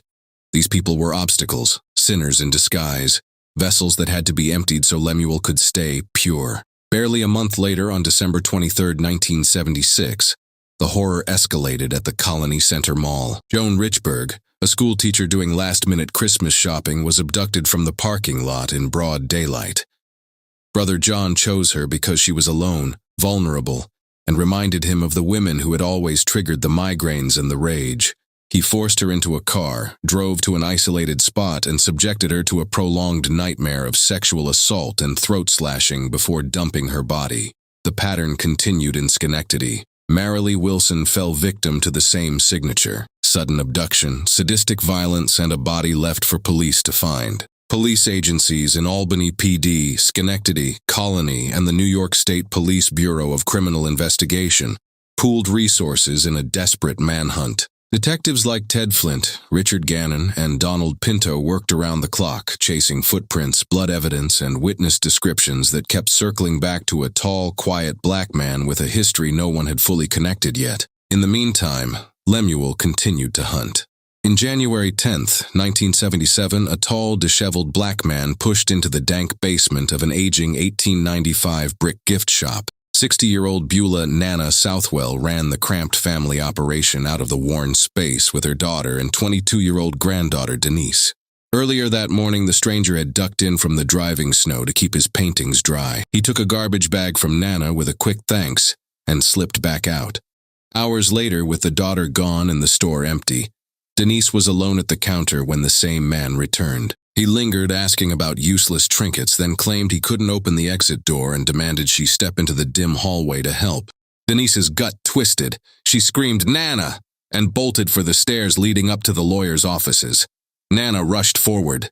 The man snatched her hard, jammed a chrome revolver against her temple, and growled, "Come down here, girl, or the old dies." Denise froze halfway up, then chose survival. She sprinted the rest of the way and slammed the door behind her. Furious, the attacker flung Nana to the floor like a rag, knocking her cold. He charged the locked door, hammering it until his fist punched clean through the splintered wood. Upstairs, lawyers and secretaries heard the chaos and came running. Their voices finally spooked him. As he fled, he stomped hard on Nana's outstretched hand, crushing the bones. By the time police fought through the snow, Lemuel Smith was already holed up in a State Street apartment, cracking beers with another ex-con, muttering that he'd only wanted to talk to the girl he'd been stalking for weeks. As police continued to investigate the murders, they'd finally catch a break on August 19, 1977. Lemuel had been stalking April Gerald, an 18-year-old secretary at a nearby law office. He tried to call her 3 times that day, but was told she wouldn't be in until 3 that afternoon. Frustration festered in Lemuel as the afternoon dragged. At 3 p.m., he stormed into the Schenectady law office, paper bag in hand. He pulled out a gun and pointed it at the terrified secretary. "Don't scream or I'll kill you," he growled. "I just want the office cash." April pleaded there was none and offered her own paycheck instead. Lemuel dragged her into the office library, examined the check, then ordered her to drive him out of Schenectady County. She complied. With the pistol at his side, he shoved the frightened girl behind the wheel of her yellow 1974 Chevy Vega on Lafayette Street. Hidden in the back seat, Lemuel's alter ego John seized command, snapping out sharp commands: hang a right on Erie Boulevard, then Seward Place, Van Vranken, and finally Route 146 North heading for Ballston Spa.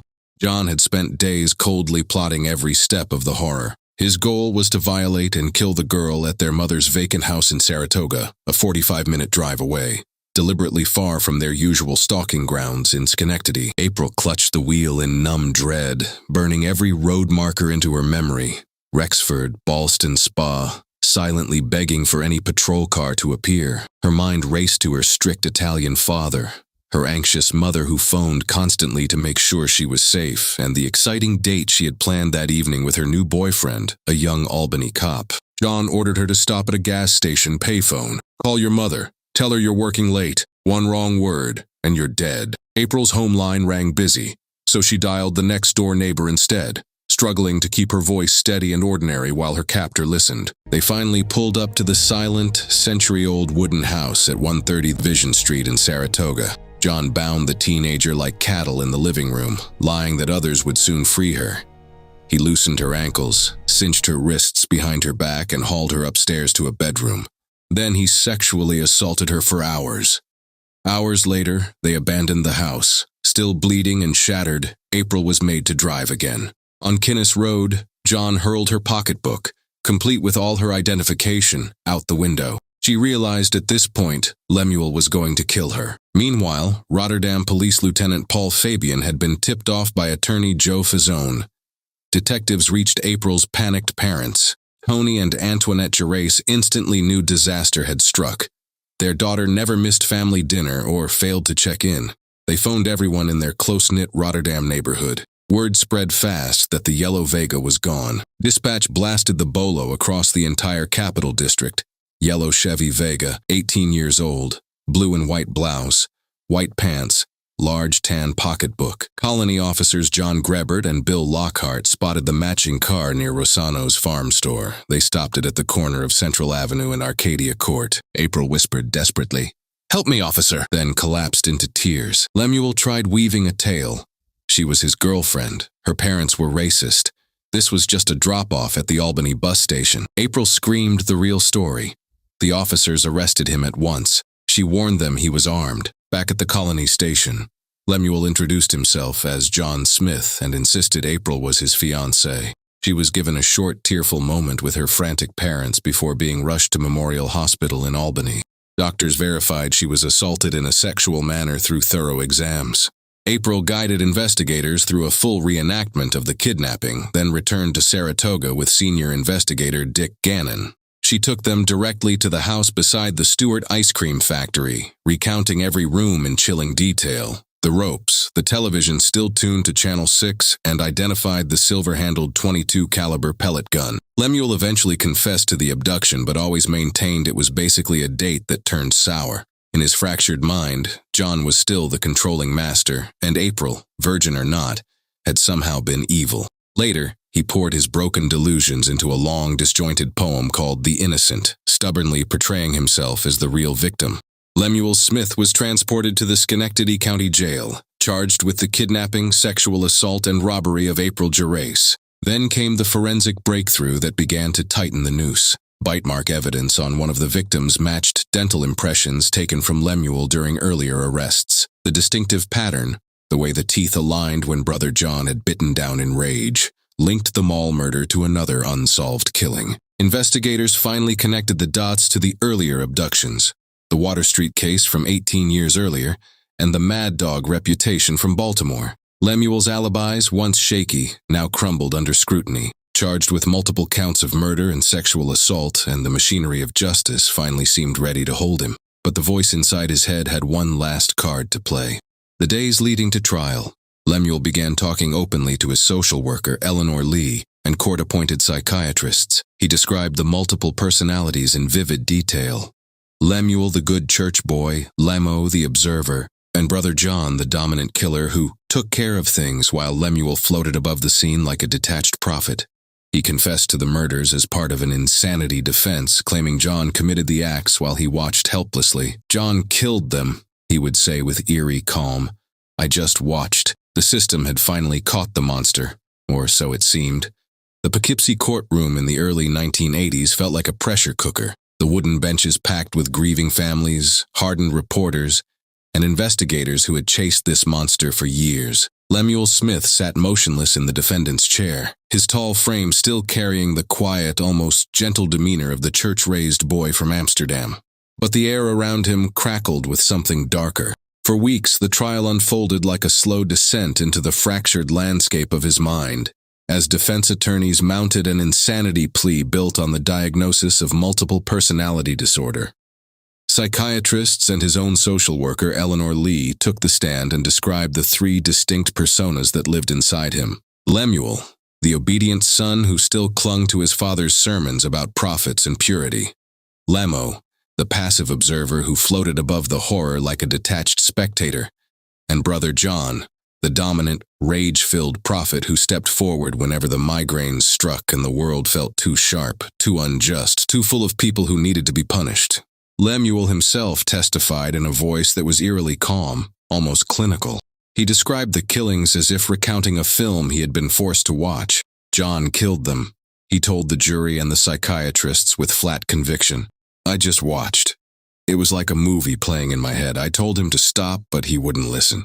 He spoke of the migraines that triggered the fuzzies, those trance-like episodes where his own awareness drifted outside his body while Brother John took complete control. The voice, he explained, chose the victims for the same twisted religious reasons it always had. A woman alone in a parking lot, a bookstore clerk surrounded by Bibles, any ordinary person whose mere presence reminded him of the guilt and temptation he could never escape. Margaret Byron and Robert Hederman Jr. had been slashed and stabbed amid scattered religious books on Columbia Street, their bodies left in a ritualistic tableau of blood and broken faith. Joan Richburg had been snatched from the Colony Center Mall parking lot on December 23, 1976, subjected to hours of torment before her throat was cut and her body discarded. Marilee Wilson in Schenectady had suffered the same signature savagery. Each crime, Lemuel claimed, had been John's doing, necessary sacrifices to quiet the storm inside him and restore the godlike power he felt when the voice took over. The prosecution dismantled the defense with merciless forensic detail. Bite mark evidence taken from the victims' bodies matched dental impressions from Lemuel with chilling precision.